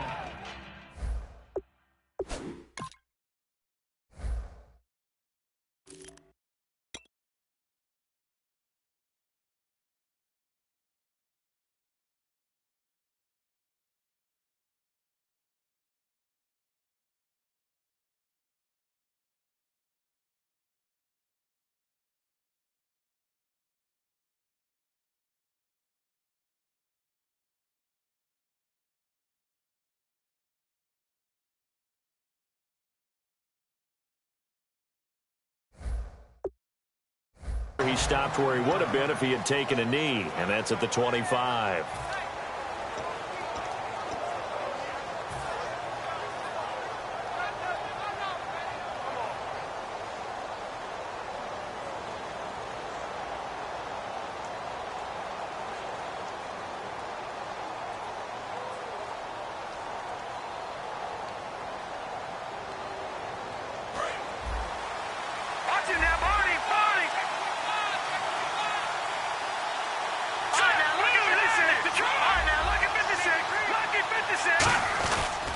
Here's carry number 1 for Jordan Howard, and he'll be tackled at about the 35. Give him 10 yards on the pickup, and that'll bring up a second in just about a few inches here. That was a good, strong run there. And while it won't pick up a first down, it was definitely something needed by that offense. A positive run. They got a good push by their guys up front. Maybe something they can build on as this game continues. And this is complete to Zach Miller. They pick up 12 on the play there, and they move the chains.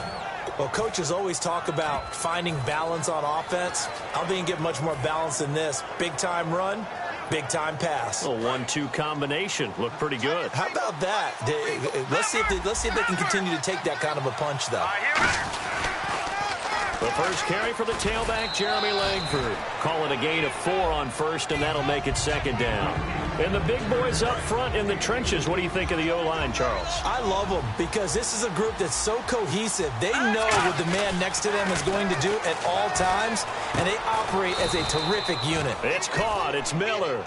They give him 13 yards there on the play and a fresh set of downs. He had time, was able to survey the field and find a soft spot in that zone coverage. And that's where it gets difficult for a defender, Brandon. You go to your spots on the field that you have to cover, and when the offense finds an area that you're not in, that's where they throw the football. He'll get a nice chunk there on the first down run, and it's 2nd and 4. This drive is turning into an extended one, and the guy carrying the ball, he's becoming more like a body blows guy. Every carry is putting some damage on the defense. So after a while, I'm not too sure how many guys are going to want to run up and tackle him. Now a handoff here to his running back. And inside the 20 before he's brought down. It's a 10-yard pickup, and it moves the chains. Anytime a team goes on the road, there's always that little bit of fear that maybe they can be affected by the hometown crowd. But this is where game planning really came into play. They talked about it all week. Go in there, establish yourselves. With that run right there, that slows down the crowd and gives them a lot of confidence. Now a toss right to Langford. Uses the stiff arm. A solid run on first down. Gain of 7. Leaves him with a 2nd and 3. A lot of people call it a toss a probing play to see what they can get against the defense, to see how they adjust and react. Their probing's working pretty well. That was a very nice run. Hoyer. And he's got his tight end Miller. Touchdown Bears. Zach Miller, a 12-yard touchdown grab.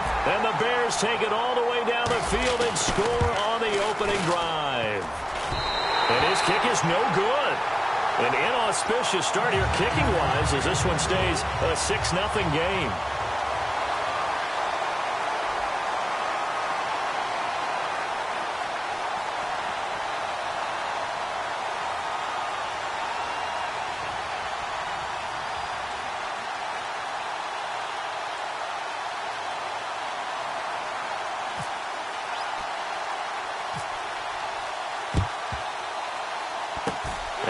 Jets have got it. So an onside kick fail in the first quarter. Not sure I completely see the logic there. It's not apparent, is it? You almost have to go deeper, I think, and maybe if we try and work along with them and speculate a little bit here, they must feel like they need to steal possessions in this game, and maybe they don't match up possession for possession with the opposite team. They got to steal it and try and gain an advantage, and they tried. They just didn't get it done. That's going to go as a loss of 2, and it'll be 2nd down. The defense won that play so fast that I think if the running back even had time to notice if anyone was there, it was just a blink of an eye, and there was a loss on the play. On 2nd down, Forte. And little room to maneuver there. He gets it down to about the 39. A gain of a yard gets them back where they started. Now it's 3rd and 10. 10 yards to go on 3rd.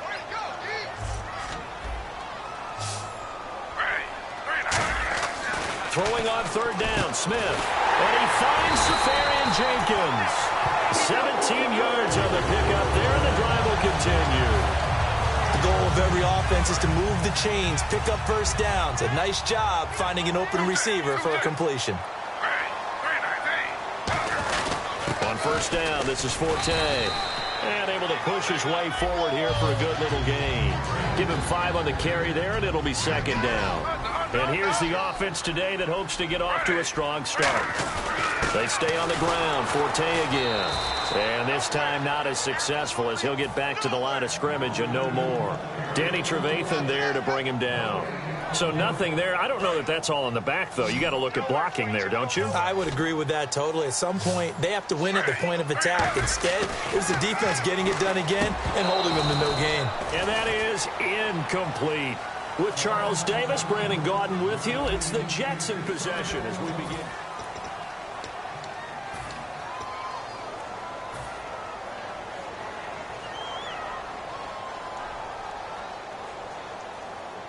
And no move to get the offense off the field. They're going on 4th and 5.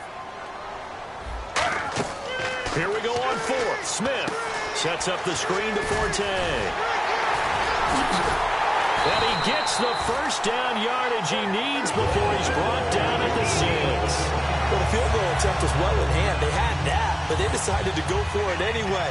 Extreme confidence, it looks like. Yeah, but I bet the defense is going to remember this one, right? They kind of rubbed their nose in it.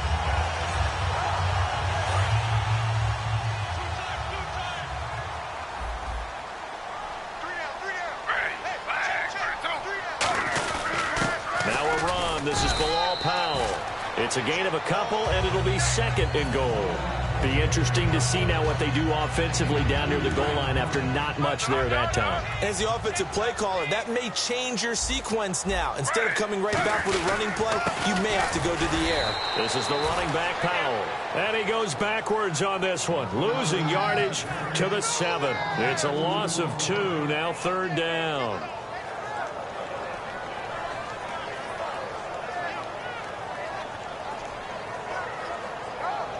So they're back at the 7 now for 3rd and goal.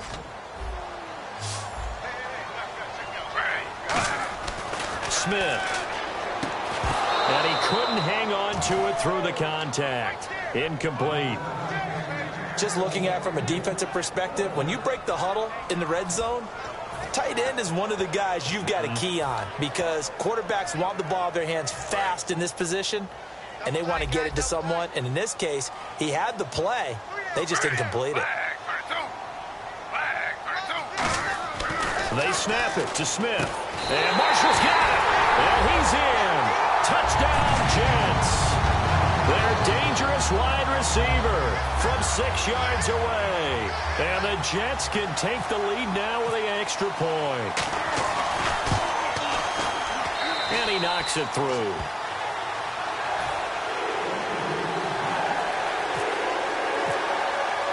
Folk now set to boot it after his guys put 6 on the board.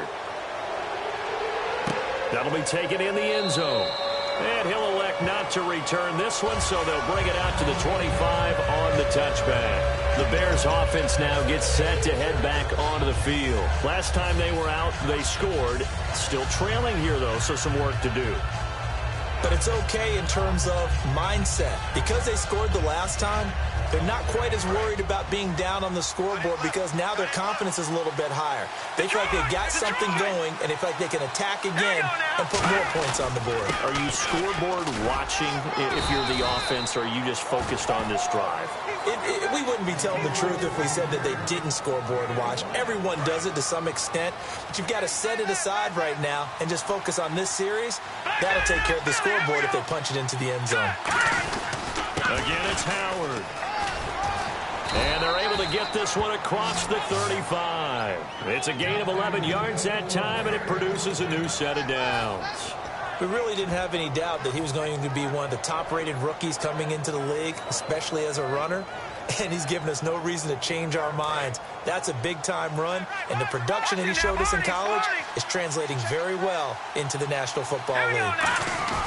They go play action here on 1st down. And the Jets pressure too much as down he goes. Sheldon Richardson in there to get him for a loss of 5. Well, they go play fake. The problem is nobody was faked out. And when no one's faked out, what's the end result? Quarterback gets hit. Here's Hoyer. On the right side, this is Miller. Evades the tackler, and now some space. And he eventually goes down, but not before reaching the 30-yard line. What's often built into passing games, without actually stating it, is rack yardage, run after catch, because they expect receivers to make a catch and make someone miss. And how about the broken tackle cause there that allowed for the big pickup of yardage? Langford. And he will lose yardage here to the 31-yard line. It's a loss of a yard there, and now 2nd down. 2 minutes to go here in the first half. We'll come back to MetLife Stadium after this short timeout. A little bit of ground to make up for the offense as they face a 2nd and 11. Now Hoyer surveying the field, escaping the pressure right, looking right sideline, but it's incomplete.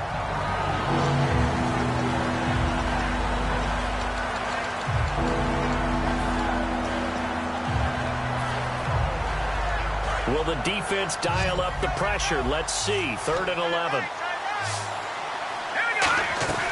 Hoyer. And incomplete. The contact made the ball roam free and brings up 4th down. That was a classic example of trying to run with the ball without securing the catch. He was thinking about those rack yards instead of making the catch first and then taking off. Well, let's see. Yeah, the offense still out there. They elect to go on 4th and 11. Now they'll throw here out of the gun. He's got time in the pocket. He's going to fire one deep over the middle. And this is incomplete. Boy, it looked like he had it and dropped it. And the Jets are going to get the football back. And New York set to take the field. And they'll just simply be looking to build off the confidence of the last time out where they scored a touchdown. And confidence is powerful, isn't it? When you've scored once, you feel like you can go back out there and get it done again. Doesn't matter what the defense throws at them.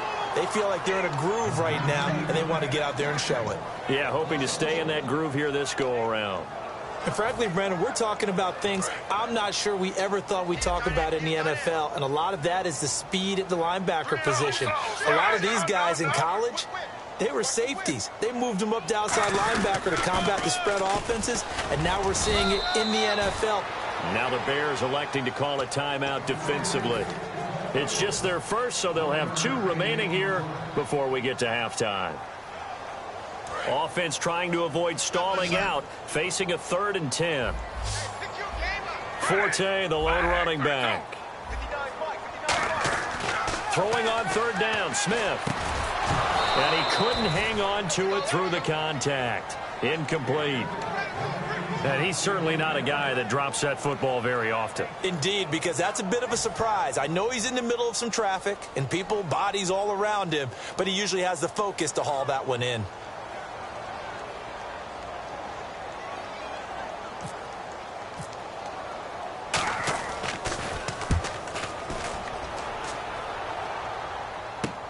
And this will be taken at the 13. A very good return that time. 18 yards. And out will come the offense as they take over.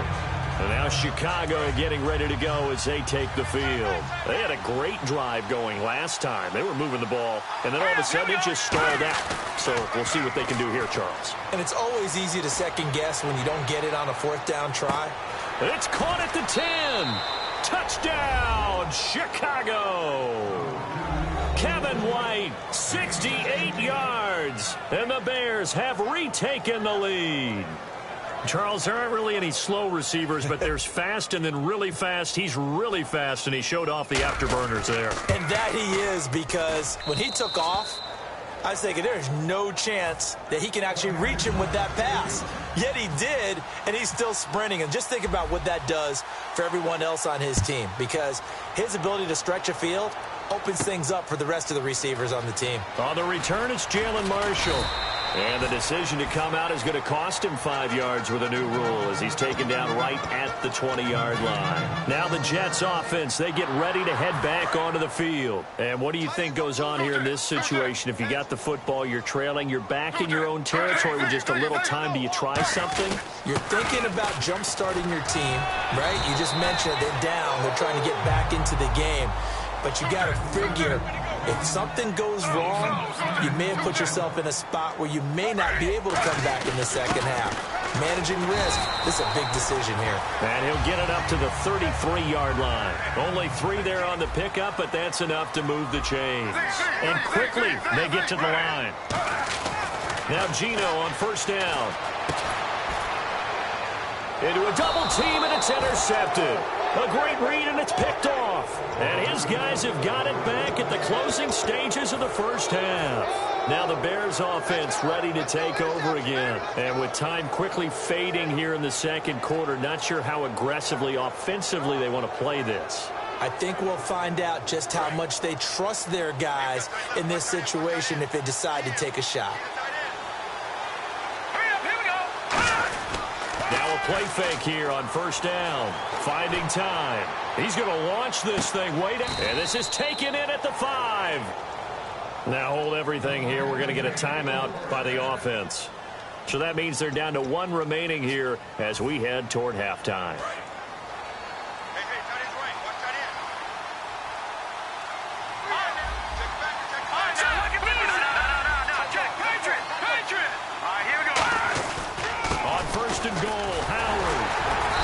Maybe going to get this back to the 4, but that's about all.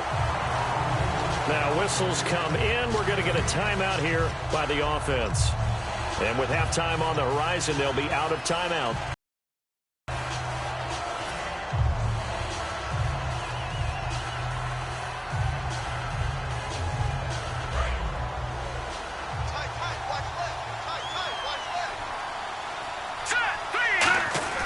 He'll drop to throw.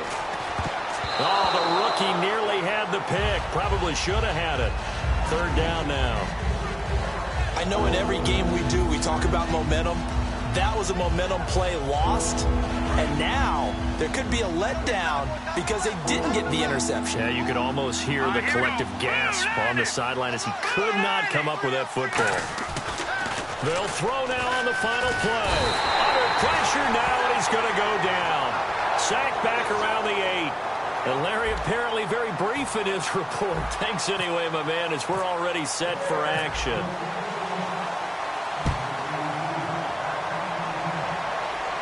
That's fielded in the end zone. And he'll bring it a few past the 20 to the 23-yard line. And New York set to take the field. They're down here, but very much in this game. What's the tonality of a coach's talk when a game is within striking distance like this at intermission? Typically, what they're doing is emphasizing the things that went well in the first half and wanting more of that. Sure, you've got to go over some of the errors and clean up some things because there's a reason you're down. But overall, I think they want to stay positive, stay up with this team. We're just starting the second half, and we've got the football. Let's go ahead and punch it in, and then we'll take it from there. See how that recipe works. And complete over the middle, Safarian Jenkins. 6 yards is the pickup, and that'll lead to a third down. Well, they get the completed pass, but still have more to go here on third down. They'll try and get it with Forte. And he will have a first down as they get him to the ground at the 37. It'll go as a gain of 6 that time, and it moves the chains as well. I don't know about you, but that almost felt like old-time football there. 3rd and 2 is not necessarily just a running down anymore. A lot of times they want to throw the ball. They went back to the roots and powered forward and got the first down. Good, strong run against the 3-4 set. And that 3-4, you've got to have you guys up front eat up a lot of blocks. The guy playing over the center, the nose, he usually has to take on double teams. But when you're able to successfully move him, you're often able to get some yardage, and that's when linebackers have to clean up and make tackles. Just a yard on the pickup there, and it'll leave them with a 3rd and 3.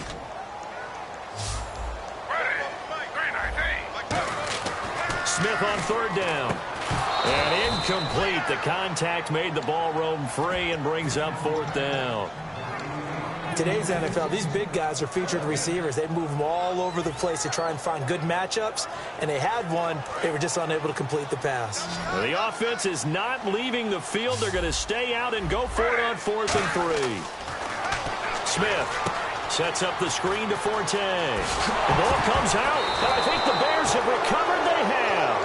And they're going to come up empty here on 4th down. Now we take a glance at the offense as they work their way back out for their first possession of the second half.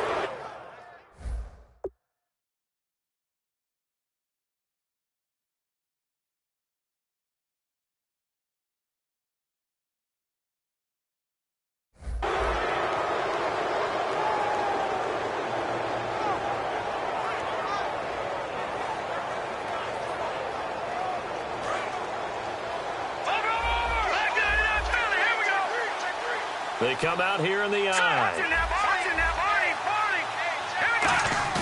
They go play action here on 1st down. He couldn't quite hold it. Got hit. Ball pops out. Incomplete.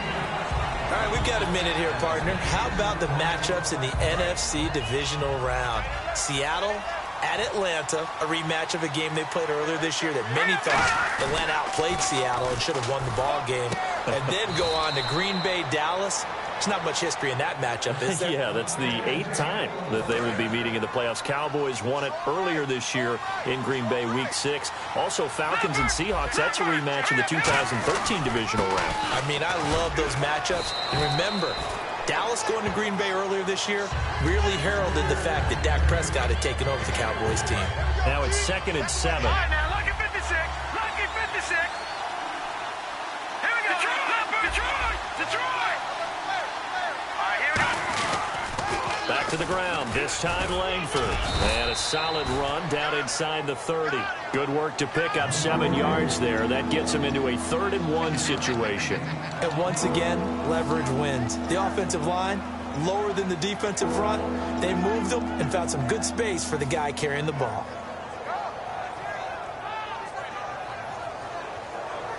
And the defense searches for one more stop here after the run on 2nd down. They'll try to run for it with Howard. And he is going to lose yardage here. It's a loss of a full 3 yards, and it brings up 4th down. And, partner, in a lot of short yardage situations, you'll see the linebackers step up into the gaps, what we call mugging the line of scrimmage, to make sure they take away all spaces, all creases. That one worked really well for them. Only needed a yard, instead went backwards. It's caught. Eddie Royal. Touchdown, Chicago. Eddie Royal, 32 yards. And the Bears will extend their lead. Great corner route there. Not only able to catch it, turn it upfield, and get into the end zone. It usually involves a little bit of an extra move, doesn't it? You've got to get them thinking that you're moving to the middle of the field and you're breaking away to that corner. Boy, that was well executed. The kickoff unit is out on the field, and they will send this one away. That's fielded in the end zone. And they'll start in a hole here as he's brought down at the 11-yard line. And now out come the Jets. And the turnover last time, that's sort of been symptomatic of their struggles here in this one. Big word. I like it, though, because you're exactly you right. Like that, don't you? All game long, they've struggled moving the ball, turning it over. And he goes down. It's a sack. They get him back at his own 3-yard line. Well, if an offense is going to throw the ball in this part of the field, any pass rusher will tell you that's his favorite part. Gets a chance to get after the quarterback. It's almost like a reverse red zone. They can create points using their defense, and this time they take their man down. Cuts it out to the sideline. And he'll take this all the way down to the 15-yard line. A big play there on the ground by Forte. 81 yards. They run with Powell. And he'll get about 3 just outside the 10, stopped at the 11. Back now here on EA Sports. It's Jet football, but they trail here as we start the 4th quarter. Here we go with 2nd and 7. They come out here in the I. They'll run with Forte. And for one of the few times here today, this run's not going to go anywhere. No gain on the play there, so they're left with a 3rd down and 6. And that's one of the few times they've been able to contain him. He's had a heck of a game, and maybe he's getting a little bit tired from how many times he's carried the ball. But I always think back to what all those old coaches say. The ball's not that heavy. Keep carrying it, kid. Throwing on 3rd down, Smith. Caught by Marshall. He's got it. Touchdown, Jets. Their big-bodied receiver. 2 catches, 2 touchdowns here so far. And the Jets are able to make this a close game again. And it's up and good.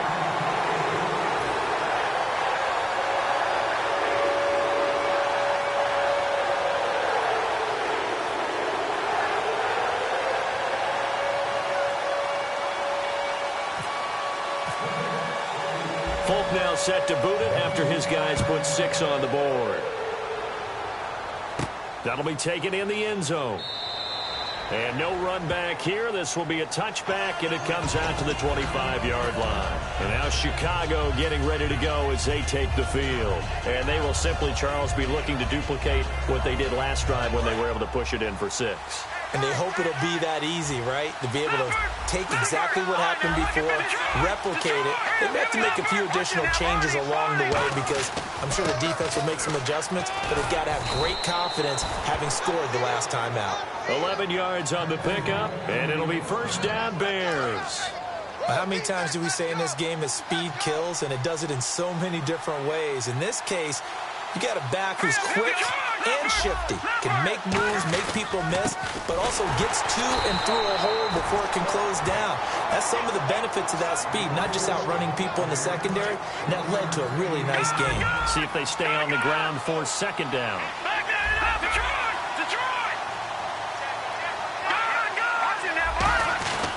Now Howard. Oh, he's got some breathing room. And he'll be taken down at the 46-yard line. It's a 9-yard gain, and it keeps the drive moving. That's a good, nice, crisp run for a 1st down. I wonder if the defense might have been loosened up a little bit, maybe anticipating a pass instead of the run that they got. Now they'll run it on the toss. And he is going to lose yardage here. So a loss of 5, and it'll be second down. One of the toughest things for an offensive lineman to learn is the ability to get in space and hit people who are moving targets. And linebackers are not easy ones to hit because they know how to move, juke, and make you miss. And that's exactly what he did on that play. A nice play for the defense. And taking it across midfield and inside the 45.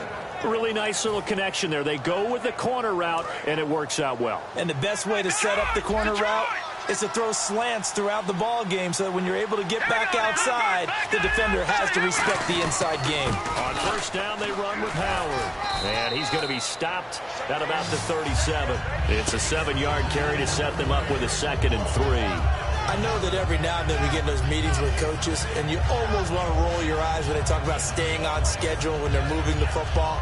But would you say a 7-yard run is ahead of schedule? Fourth quarter with a lead, you love that, don't you? No doubt about it, because staying on schedule is trying to get 4 downs on first down. They did that, plus 3. They go with Howard again. And he's got some space here. And inside the 20 before he's brought down. A good pickup there of 20 yards.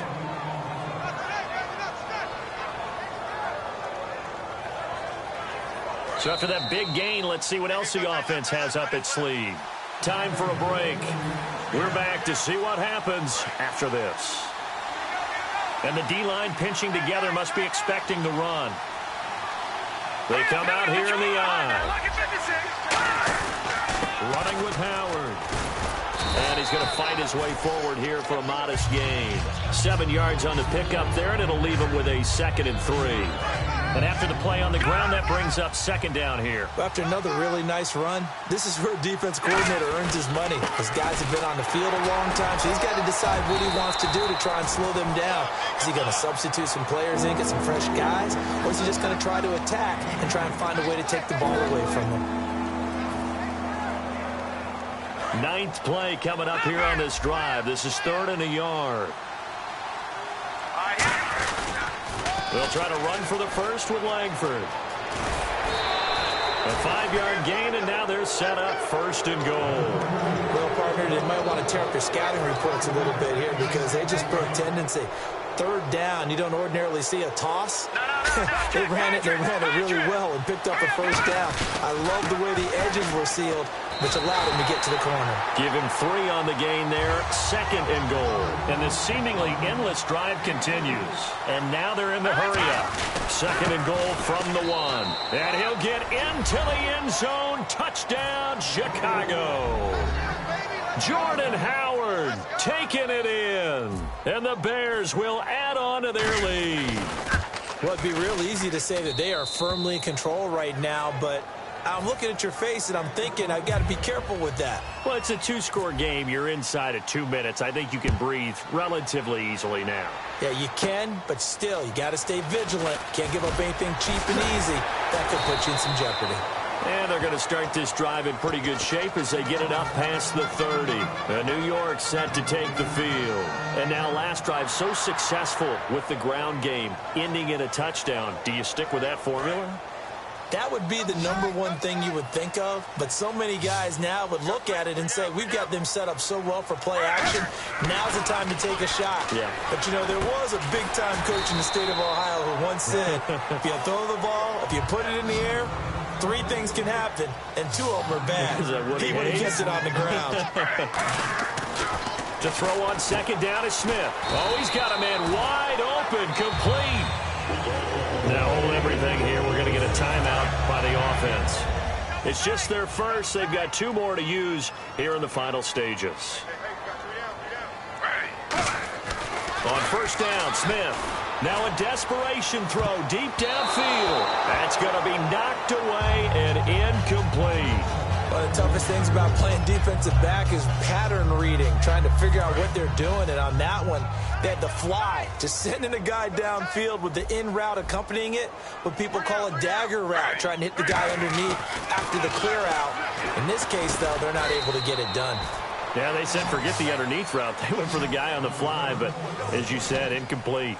Nothing flashy there. The slant to the slot. Oh, and the frustration for the defensive guys, because it's a quick... And now the ball's loose. Smith loses it. And they will set up shop at their own 41-yard line. The Bears this offense now heading back out onto the field. 2 timeouts remaining defensively, but that shouldn't make much difference right here. It really shouldn't, but a lot of coaches look at it similar to baseball with the intentional walk. Always bringing in other sports. Hey, listen, think about the intentional walk, right? What if one gets past the catcher? What if he uncorks a wild one and now you still have an opportunity?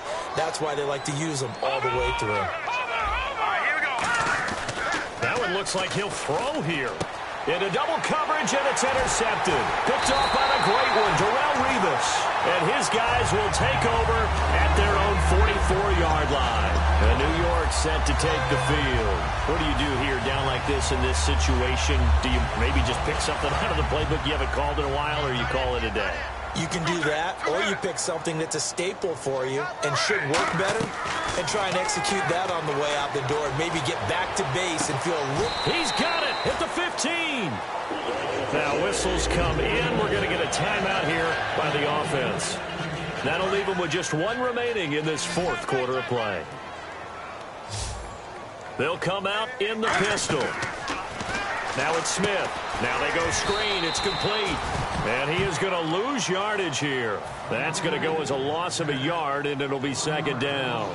You know what the key to a good screen pass is, don't you? Bet you're going to tell me. Good blocking? Well, good blocking eventually. But first is good acting. You want to let the defenders go past you, leak out to whichever side or even in the middle where you want to set up the screen, and then you do your blocking. How about the read, though, by the defensive guys? They weren't fooled at all and actually ran with the lineman to where the play was and smothered it for a loss of yardage. One last throw here for Smith. And he finds Safarian Jenkins. Well, Charles, it's great to win at home in the NFL. When you win on the road, it's a little extra special, isn't it? It is, because, let's face it, in most cases, you're not expected to go on the road and win in the National Football League. It just doesn't usually compute. So to get out there, get that done, and then head back to your city with one in the victory column, oh, that's a fantastic feeling.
says it's gonna rain. Don't worry, girl, it won't change a thing. Yeah, we still got plans tonight. We're gonna kick it, that's a given, baby, rain shine. Leave your Sunday best at home. Be the last time you wear what you got on. Bikini top and cut off jeans. Baby girl, you know you looking mean. She said, how we gonna make it through the mud hole? Won't you think you got swampers on my truck floor? It's about to get dirty in the dirty South. I'm about to show you what it's all about, but don't.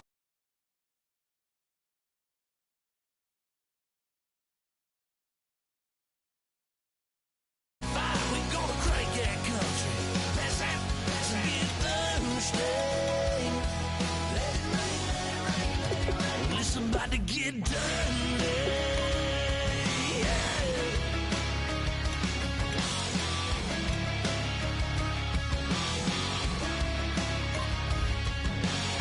It's just something about a good old flood. Watching that red clay turn to mud. Sling it up, slap past the doors like a new paint job on a 4x4. Girl, you're gonna have a good old time. Can't let a little bit of rain change your mind. Let your hair down, kick off your boots. Once in your life, let yourself cut loose. Gonna get money from head to toe, clean it off. Living in a swimming hole. Listen, about to get dirty in the dirty South. I'm about to show you what it's all about. And don't worry, this a rowdy crowd. We ain't scared, but still throwing down. We gonna tap, light that fire. We gonna crank that country. That's it Thursday. Let it rain, let it rain, let it rain. It's about to get dirty. Yeah. Listen, about to get dirty. Girl, your whole life's about to change. Baptized in muddy water, let me hear you say, let it rain, let it rain, let it rain, let it rain. Listen, about to get dirty in the dirty South. About to show you what it's all about. And don't worry, it's a rowdy crowd. We ain't scared, we're still throwing down. We gonna tap, light that fire. We gonna crank that country.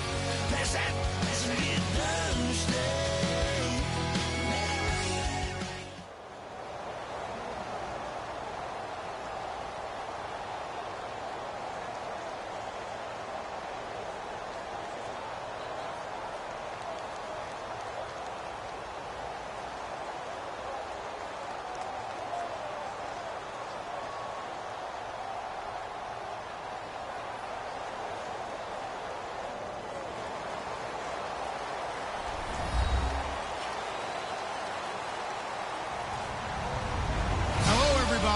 I'm Larry Ridley, and this is Madden 17 on EA Sports. Two teams will need their quarterbacks to step up and lead their offenses on the gridiron today. It's the Patriots going up against the Bears. With that, let's get out to Soldier Field. Standing by for the call, here are Brandon Godden and Charles Davis. First opened way back in 1924, but renovated in 2002. There's a look inside venerable Soldier Field in Chicago. Coming up, we've got a good matchup on tap between the New England Patriots and the Chicago Bears.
Now a play fake here on first down. And this is complete to Zach Miller. And they're able to get this one across the 35. And the game just keeps evolving. Big guys running those corner routes, so difficult to cover. And the offense lining up 1st and 10.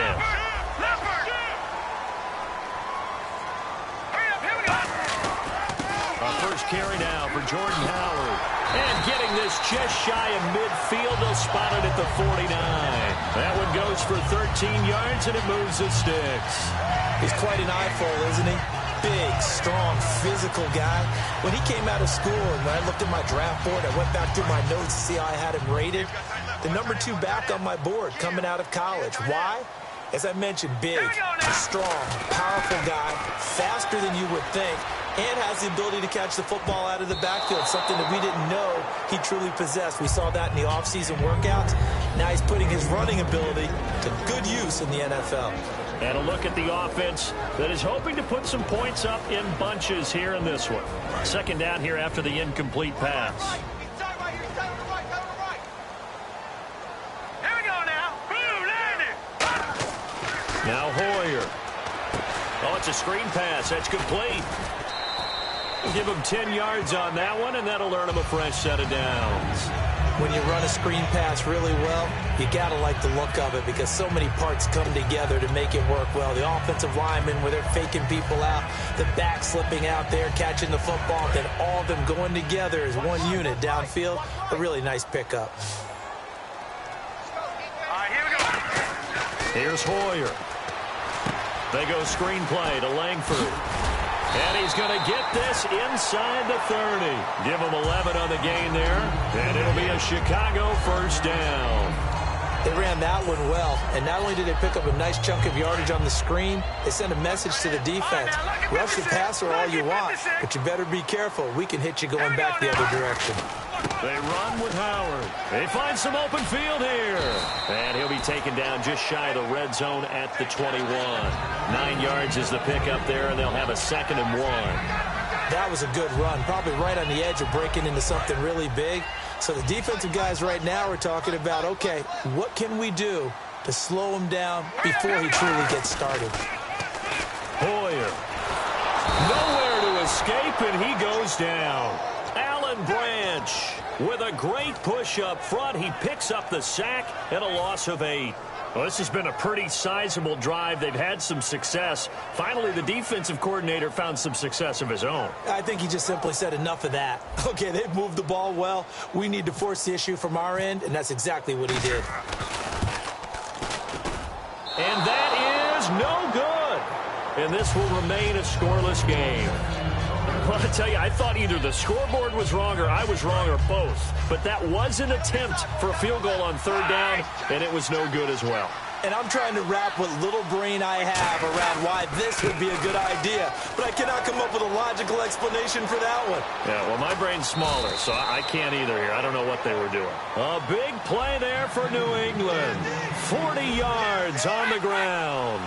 Good, strong, explosive run that started inside, which means you've got to control those defensive linemen, the defensive tackles, the nose guards. Those guys have to be controlled. How about the offensive line, the job they just did? Yeah, key that A-gap usually on those runs, right? That's where it all starts because everyone wants to kind of control that area. It disrupts things from the defensive side and the offensive side. As we just saw, it opens up possibilities. They run. This is Lewis. It's a gain of about 3, but it's going to leave them with 3rd and still 7 yards to go. And here are the Chicago defensive starters. Eddie Goldman's everything you want in a defensive tackle. A run stopper who can move upfield and rush the passer. Throwing is Brady on 3rd down.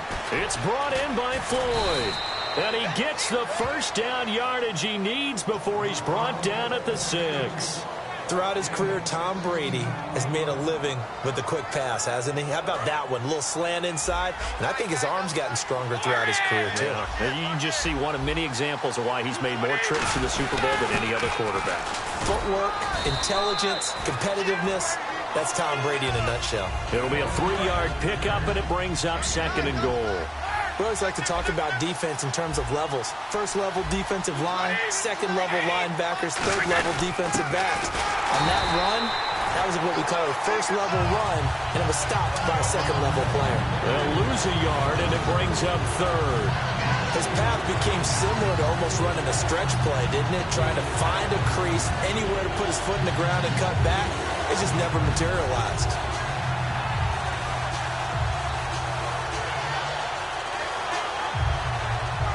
Line of scrimmage at the 4. Here's third and goal.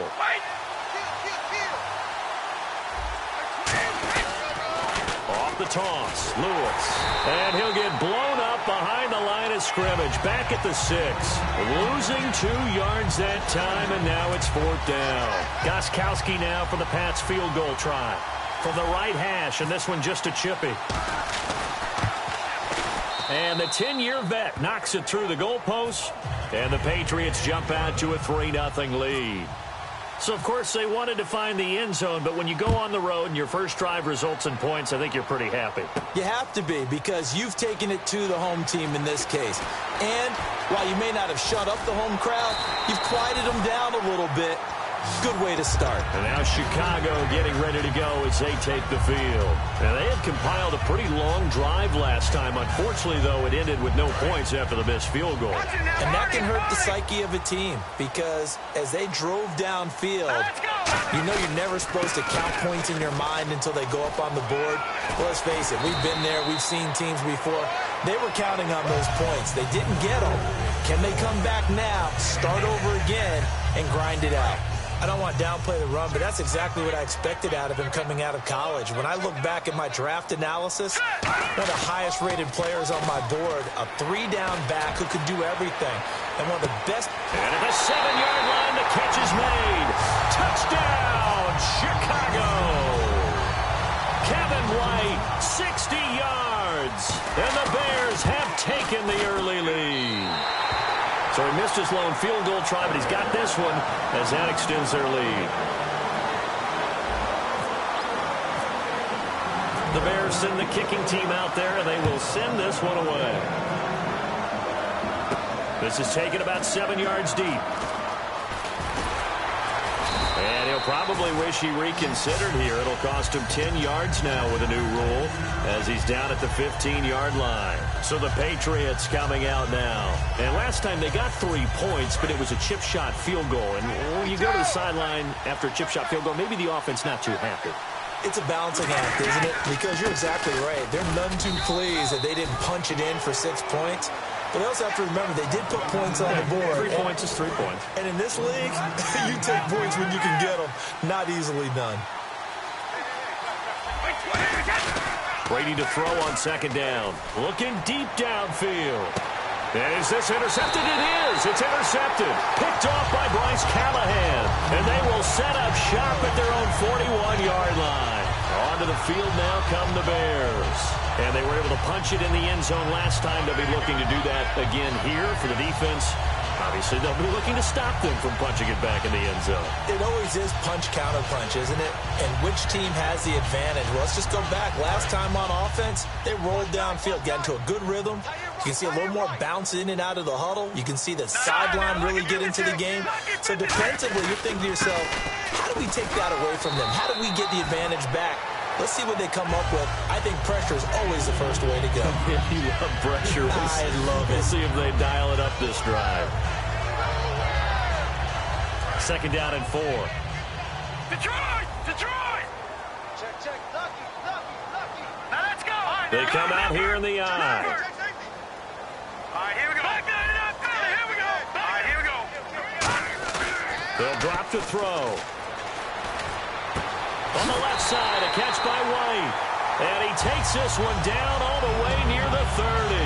And when an offense is doing a nice job selling the play-action pass, a lot of responsibility shifts to the linebackers. They're the ones that have to determine run or pass and get to the proper places on the field. And this will probably be the last play of the quarter. Brandon Gaudin, Charles Davis back with you as it's Bears football here to begin quarter number 2. And they've got it here with a 1st down.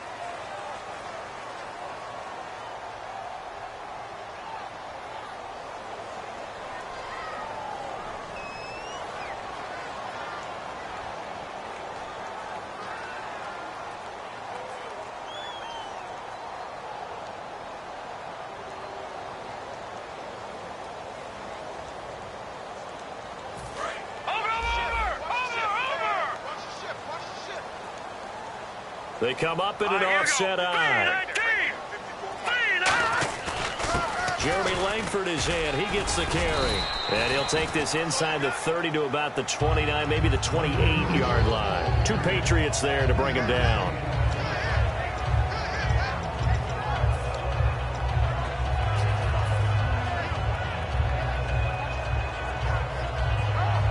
Seven yards to go on second down.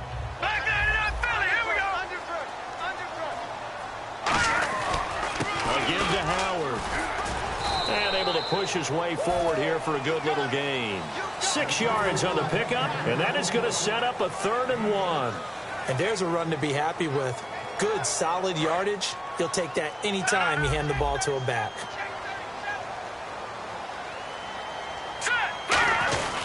On 3rd down, this is Howard. And he's going to lose yards. They take him down at the 26. And a loss of 3 to bring up 4th. The evaluation process in today's NFL does not take into account as much bulk as it does speed. And that's what we're seeing with the linebacker position.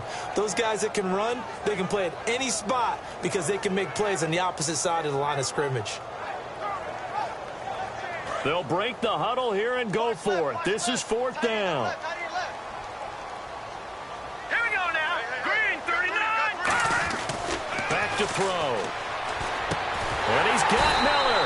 And he will have the first down across the 20 to the 19-yard line. We always talk about big-time players make big-time plays in big-time moments. I think that 4th down qualified. That was a heck of a throw.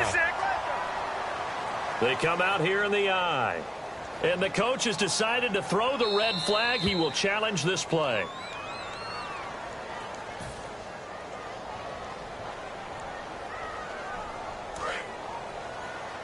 Well, he challenged the play. It did not pay off. And that means he lost a timeout in that challenge. And as a coach, you hate that. Don't know if you took the advice of the player. You threw it yourself, but it didn't go your way. At the end of the day, it all comes back to the head coach. He has the final determination on whether to actually challenge the play or not. In this case, it didn't pay off for him. And that's got to be so heartbreaking. You throw that flag, you probably feel really confident, and then all of a sudden, boom, you lose the challenge. Yeah, when you take a look at it, you're throwing that flag because you believe you're going to be right. And when it comes back, regroup. He takes us down to about the 12 for a gain of 3. 2 Patriots there to bring him down. The 8th play of the drive coming up. It's 3rd and 3. On the handoff, this is Howard. A 5-yard gain, and now they're set up 1st and goal. On 3rd down, that's a good job of situational football and understanding where the first down marker was and getting there. Now Hoyer. Nowhere to escape, and he goes down. And the sack leads to roughly a loss of 6, and it brings up 2nd and goal. Well, that was point counterpoint, wasn't it? They decided to throw for it on 1st and goal. Instead, the defense counters with pressure, and the defense wins, getting a big sack. And a really long drive here, and it goes on and on. They'll come out in the pistol. Here's Hoyer. He rifles one that's intercepted. Picked off by Super Bowl 49 hero Malcolm Butler. The Patriots offense now. They work their way back onto the field. And following the interception, just any interception, are you a little bit more cautious when you start that next drive, or no, you just throw that out the window? I think you are. I don't think that there's any way you can run back out there and go, totally didn't affect me. Let's just go ahead and be loose with the football again. You're going to take care of it, but you have to be careful about being too cautious because now you can't run any offense at all. Still want to attack. We'll see how they attack them here. Again, it's Lewis. And he got blown up on that play. Back at the 20. It goes as a loss of 6. And now 3rd down. As I watch that play unfold, stereotypes are being broken left and right. As a corner, you're often back there guarding against the pass. But how about that diagnosis and read and getting into the backfield and making a nice play and a tackle? To throw is Brady. And he'll be hit from behind and taken down. Pernell McPhee in there to drop him for a 6-yard loss, and that'll lead to a 4th down.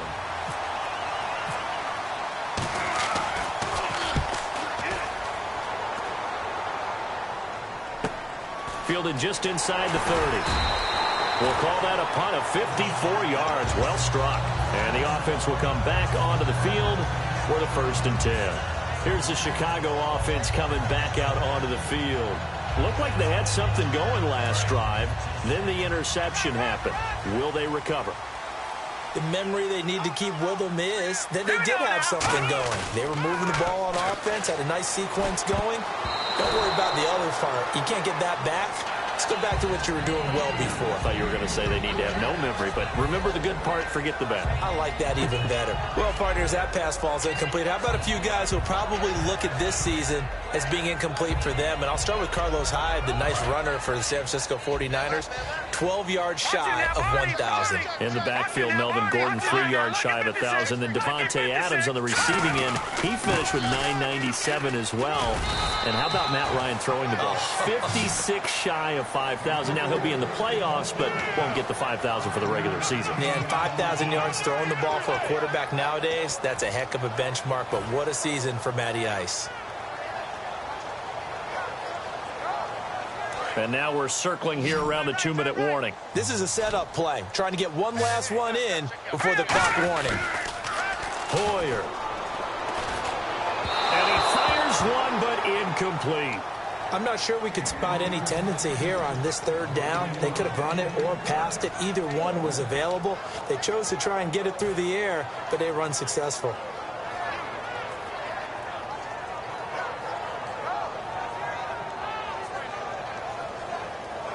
And they're going to at least line up to go for it here on 4th down. They're indeed going for it as they lift to throw. And Jeffrey's got it. 1:58 to go in this first half of play. We're back to Soldier Field following this short break.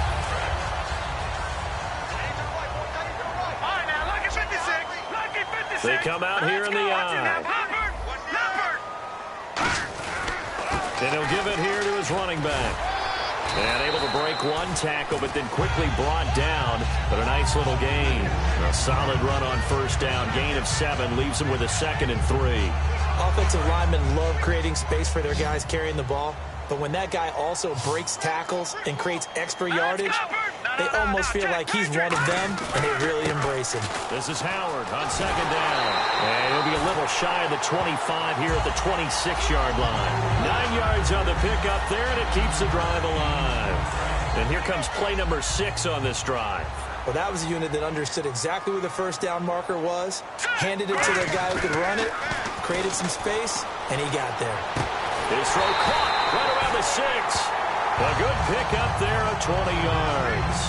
So in the 2nd quarter, he's already up over 100 yards receiving now. And isn't 100 the magic number for a really good game for a receiver?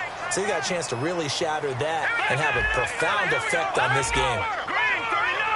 1st and goal. Defense with their backs against the wall. And he is in. Touchdown, Chicago. Jordan Howard, a 6-yard touchdown run. And the Bears will extend their lead. And they're able to run it in. It started with a battle in the trenches. They won there, and they got in for 6 points. And that's going to be a tough one for the defense to deal with. They've got to go to the bench now and figure out how are we going to slow down this running game, because on that particular play, they had no answer.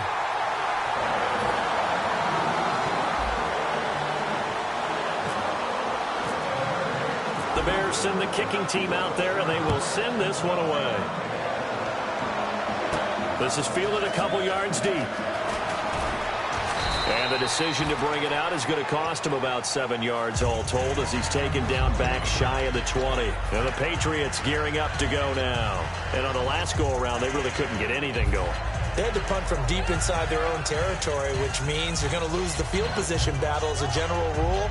What they're looking for now is a little more consistency, move the ball at least a few times on offense, get a couple of 1st downs, and hopefully flip the field. Yeah, just something to build off of. That's what they're looking for here. And an incomplete pass.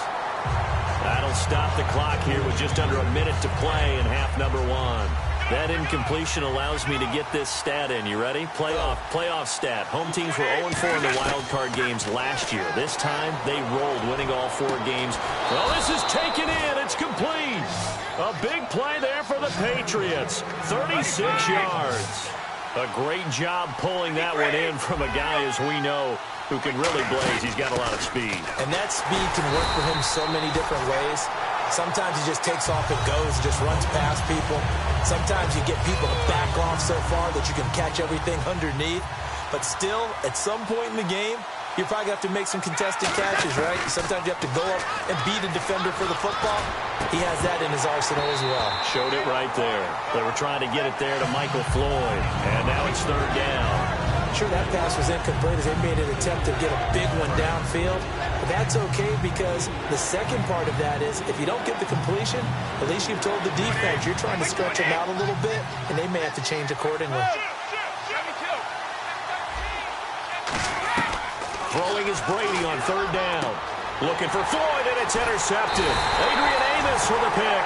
And his guys have got it back at the closing stages of the first half. Now Chicago getting ready to go as they take the field. And with time quickly fading here in the second quarter, not sure how aggressively, offensively they want to play this. I think we'll find out just how much they trust their guys in this situation if they decide to take a shot. Now a play fake here on 1st down. Completion left side to Miller. And he'll be taken down, but not before he gets into enemy territory. Now hold everything here. We're going to get a timeout by the offense. So that means they're down to 1 remaining here as we head toward halftime. They go play action here on 1st down. Incomplete. And we're down to 8 seconds now. He was looking for Zach Miller as tight end there. And that'll bring up 2nd down. Let's give some credit to the defensive guys on that play. Able to bat that one away. Sure looked like they were trying to hit the corner route. Deep drop. And that is incomplete. 2 seconds left on the clock.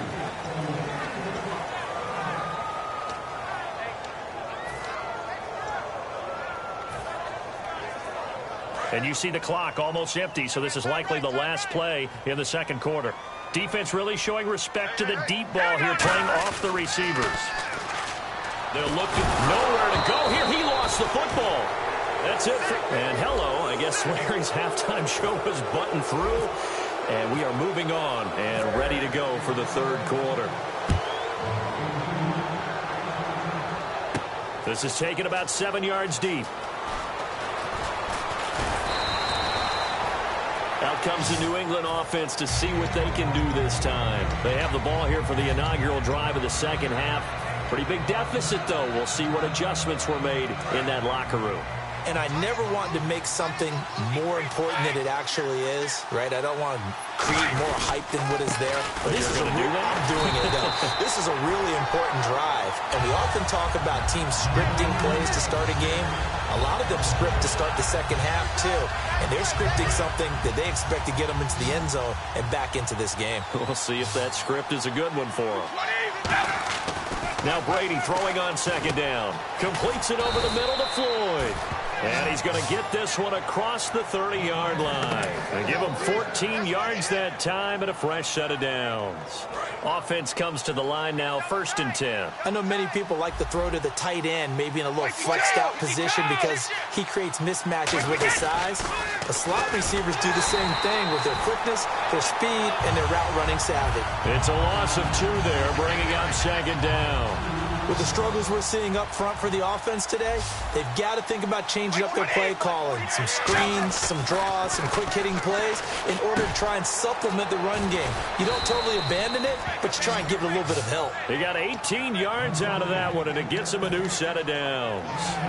Quarterbacks love slant routes because the receivers are breaking right into their line of vision, and receivers love them as well because they're getting the ball on the move and able to catch it and try and get upfield and gain additional yardage. On 1st and 10, here's Brady. Sets up the screen to Lewis. A nice little screen. They get 6 on 1st down. And a nice gain and a broken tackle along the way. And really, we shouldn't be surprised, should we? That's what runners do, especially the best ones. They break tackles and gain extra yardage. Brady gives this one to Lewis. And he's going to get stopped up quickly. Give him a yard down to the 43. Jarrell Freeman in on the stop. In order to play really good run defense when you're playing a 3-4, those three guys up front, the nose tackle and the guys they call the defensive ends, they're usually big, big people because they're going to have to eat linebackers. They're able to just roam and hit. It's an 8-yard pickup and leads to a new set of downs. And they're going to speed things up here. Possible run anticipation here as the D-line sandwiches together. And this time he's not going anywhere. They'll get him down right at the line of scrimmage. No gain, and it's second down. Nice job there defensively to clamp down because really they've been on their heels this drive. Agreed, and they really needed that one for confidence, just to feel a little bit better. But I don't know if I would be daunted by them stopping me on one run. This drive has gone pretty well. I could come right back at them. Got a man complete. It's Chris Hogan. 15 yards through the air and a first down. In the completion, nice throw, nice catch, but Charles, big thanks goes to the men up front. They allowed the quarterback to throw out of the rocking chair, so to speak. Plenty of time to survey the field and find an open man. Now Lewis, and he'll at least get him inside the red zone here, down to about the 19. 2 yards on the carry there, and it'll be second down. Well, just play after play after play on this long drive for the offense. They try again with Lewis. Lined up losing yardage here, back at the 21-yard line. He lost 2 there, and it's third down. We just saw another example of how the defense is winning this game. Really at the point of attack, the offensive line is just getting pushed around. I think now as a play caller, maybe the running backs help you a little bit with the pass blocking, but you've got to help them get some confidence because you can't abandon the play calling right now. Going old reliable there to the slot on third down. And the slot position has become the bane of just about every defense's existence because how do you cover? Do you go with a bigger guy to try and use size? Got to try to go with a quicker guy, and sometimes you even get out quick there. Very difficult to match up with that slot receiver. That's why they keep going back to him. And he's had the hot hand. Now comes this against.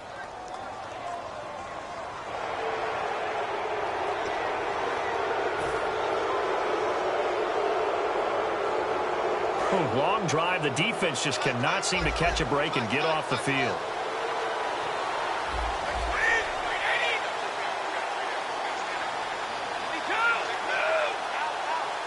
And the offense inside the 5 here at the 4. It's first and goal. And he's maybe going to get this back to the 4, but that's about all.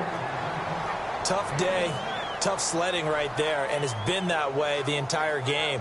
Not a whole lot of room to ramble for him. Yeah, you're right. It's been that way all afternoon. Didn't get a whole lot better there. This is turning into a bit of a death march here. The 13th play of this drive. Ball spotted at the 4. It's second and goal. Here's Blunt. And the D not yielding much there. He's only going to get a yard to about the 2. Sometimes I get caught in hyperbole, but I think they desperately need to punch this one in. They're running out of time. Yeah, 2-score game, second half. You're down here. This is the time to put it in the end zone. And not going to get much better than this for an opportunity. The line of scrimmage is the 2 here on third and goal. They come out here in the I. And they'll turn to the power game to try to get in. And he's going to be taken down right at the line. Only a yard that time, so now a decision to be made here on fourth and goal. There are certain drives in a game where anything less than a touchdown that caps it feels like an absolute disappointment. This is one of those drives.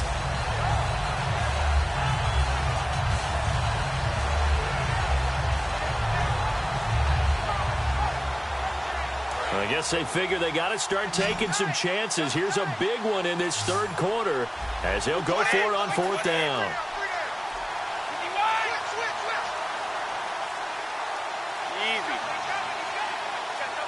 Now with just 1 second showing on the play clock, we're going to get a timeout. It's just their first, so 2 remaining as they burn one here in this third quarter.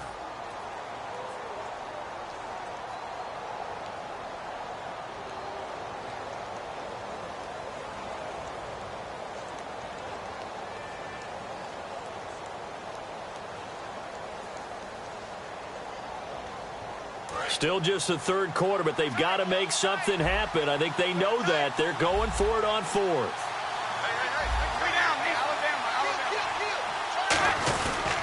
They'll try and pick it up with Lewis. And this one will wind up with him losing yardage back to the 4-yard line. So here are the Bears now as they get set for their first possession of the second half.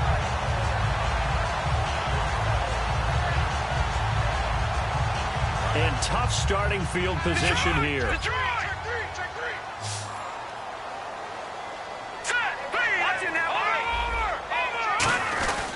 They'll begin the drive with Howard. And a short gain here as he gets it up only to about the 6. Credit him with a 1-yard gain there to make it 2nd and 9. Back now at Soldier Field. It's Bears football here. They also have the lead as well as we begin quarter number 4.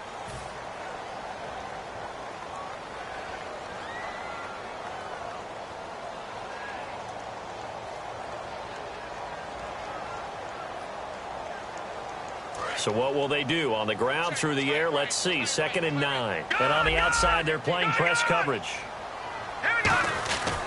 They'll give it to him right up the gut. And he's up past the 10 to about the 12. And he's able to get most of what he needed on the carry there. 7 yards on the gain. And it's 3rd and 2 now. That was a good run, and it got to the second level. And what I mean by that is that's where the linebackers usually play. First level being the defensive front, last level being the secondary. But the strong safety position ended up making the tackle, and oftentimes we call them a hybrid. Combination defensive back, combination linebacker. We saw the linebacker make the stop. And they give this time to the tailback. And he will have the first down here as he's up to the 15. Give him 3 yards and a fresh set of downs. It's nice every now and then in this game not to see people overthink it. Just hand it to the old reliable guy. Let him pick up the first down.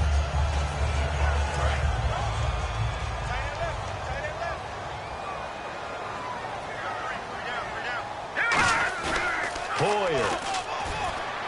On the right side, this is Miller. They give him 13 yards there on the play and a fresh set of downs. Almost not fair. The big guy running the corner route, being able to lean and push and get to where he wants. So how do you stop it? A lot of times you want to have a linebacker on him, a bigger body guy who can handle him physically. But a lot of times that doesn't work as well because his quickness often wins the route. All right, now, look at 56. Here we go now. This is Langford on 1st and 10. And he'll slip his way up across the 30 to the 32. A gain of 3, 2nd down.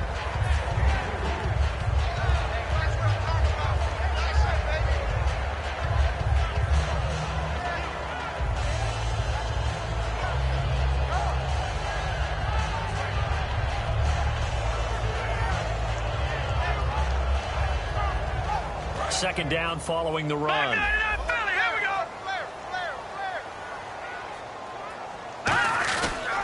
Now a handoff here to his running back. And he'll get this up only to about the 33. Only a yard on the pickup there, and it'll bring up a 3rd down.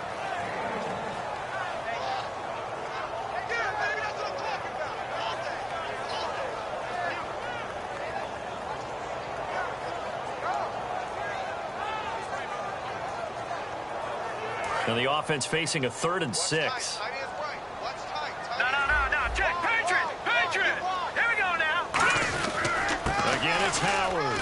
And he will lose yardage here to the 31-yard line. He lost 2, and it brings up 4th. That was a nice play by the defense, but the offense can't let that one play define them. Let it go, move on, and start over again.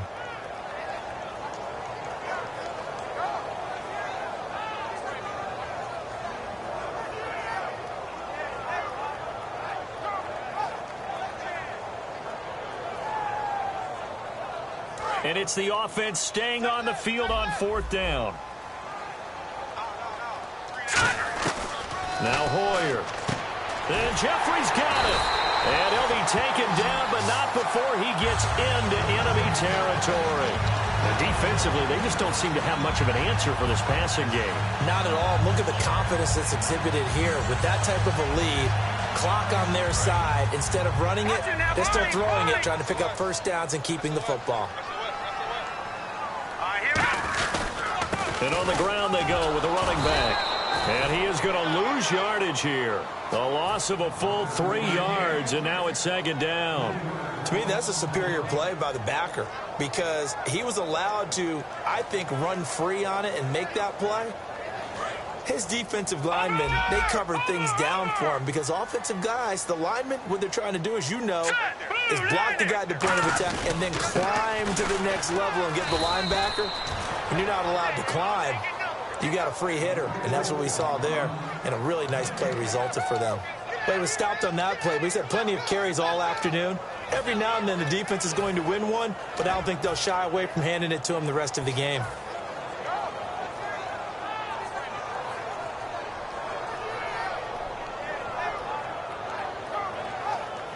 And this seemingly endless drive continues. Let's go. 3-19. Here's Hoyer. They go screenplay to Langford. And he'll lose yardage on the play back at the 45-yard line. Losing 4 yards that time, and now it's 4th down.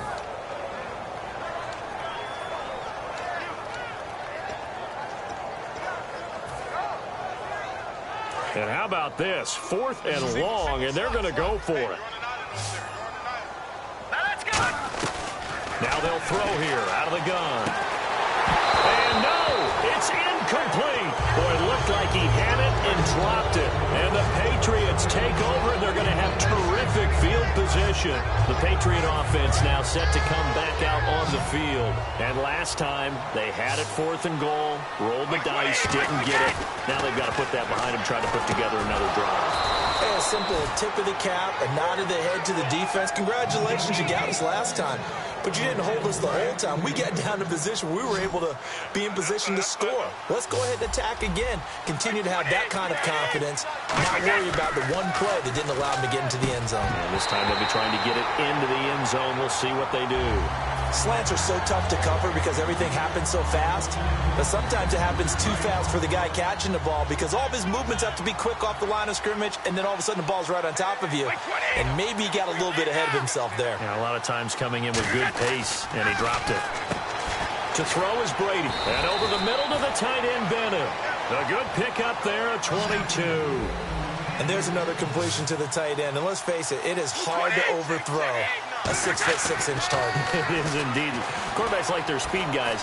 They like that huge 6'6" target that they've got in him. They really do, and it reminds me of what one great tight end told me once. He had told his quarterback, just make sure you throw it up there. You know, kind of like put up on the top shelf where the kids can't get it. Time for a break. We're back to finish this one off after this.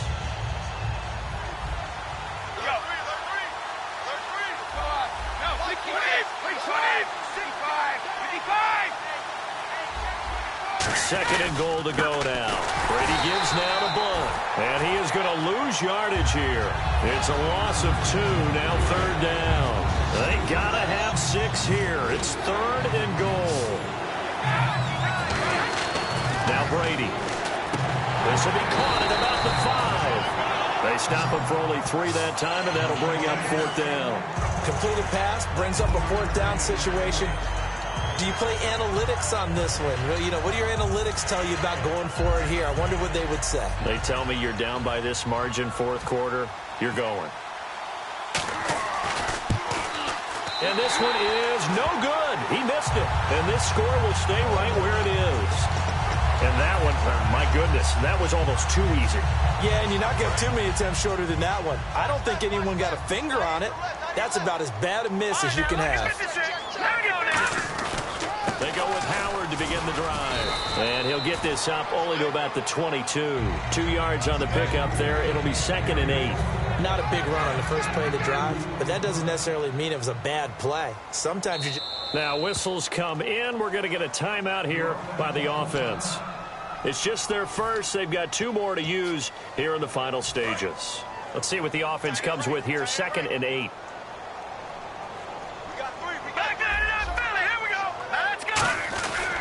Again, left side to Howard. And now a fumble. The ball's out. And it's picked up by the Patriots. And they have the football and will take over at the 24-yard line. And now out come the Patriots. And they have to feel like they missed on an opportunity for points last time when they couldn't connect on that short field goal try. And no doubt about it, because they were counting on those points. In today's NFL, let's face it, that's really a chip shot, right? That's anything inside 40. Yeah, they're counting on that. And a big loss here as he's taken down. It looks like a loss of right around 11 there on first down to set him back on second. Brady to throw on second down. Sets up the screen to Lewis. And he'll go down at the 28. They get 7 there on the screen. It'll set up a third down. I wonder what was going through his mind when he got the play call. He just got sacked on the previous play. He knows they're coming after him again. A little bit of guts to stand in there, take the hit, and successfully complete the screen pass.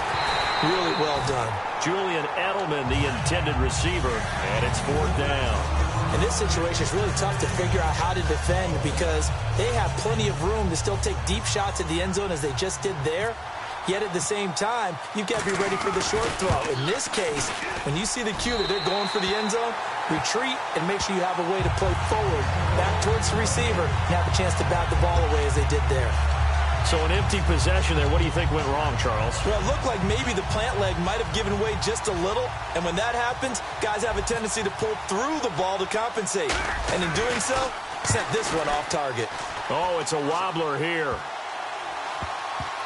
And this one will be touchdown right at the 30-yard line. Now the Patriot offense set to take over again. They have a little bit of time left here, but this one not going to go their way. And this is where, in this situation for me, you just go ahead and run out the clock, shake hands, congratulations, and move on. Because now, you're not going to make up for what's happened during the game in this last sequence. We'll see what they do here in this last sequence.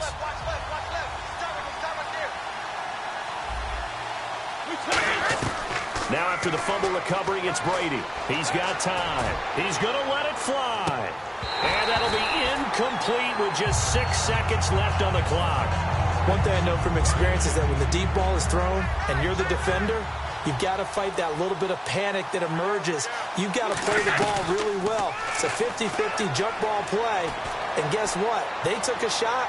How are you going to win it? And in this case, they managed to get it done. And, Charles, you know what coaches always tell us. We want to win our home games. That much we know. We want to protect our home turf. They got that done in this one. Exactly right. When you start a season, everyone's goal, win all of your home games, split your road games, and you're likely going to be in the playoffs. But when you win at home, boy, what a great feeling that is. You don't even mind if people are at your house when you get home after a win like that.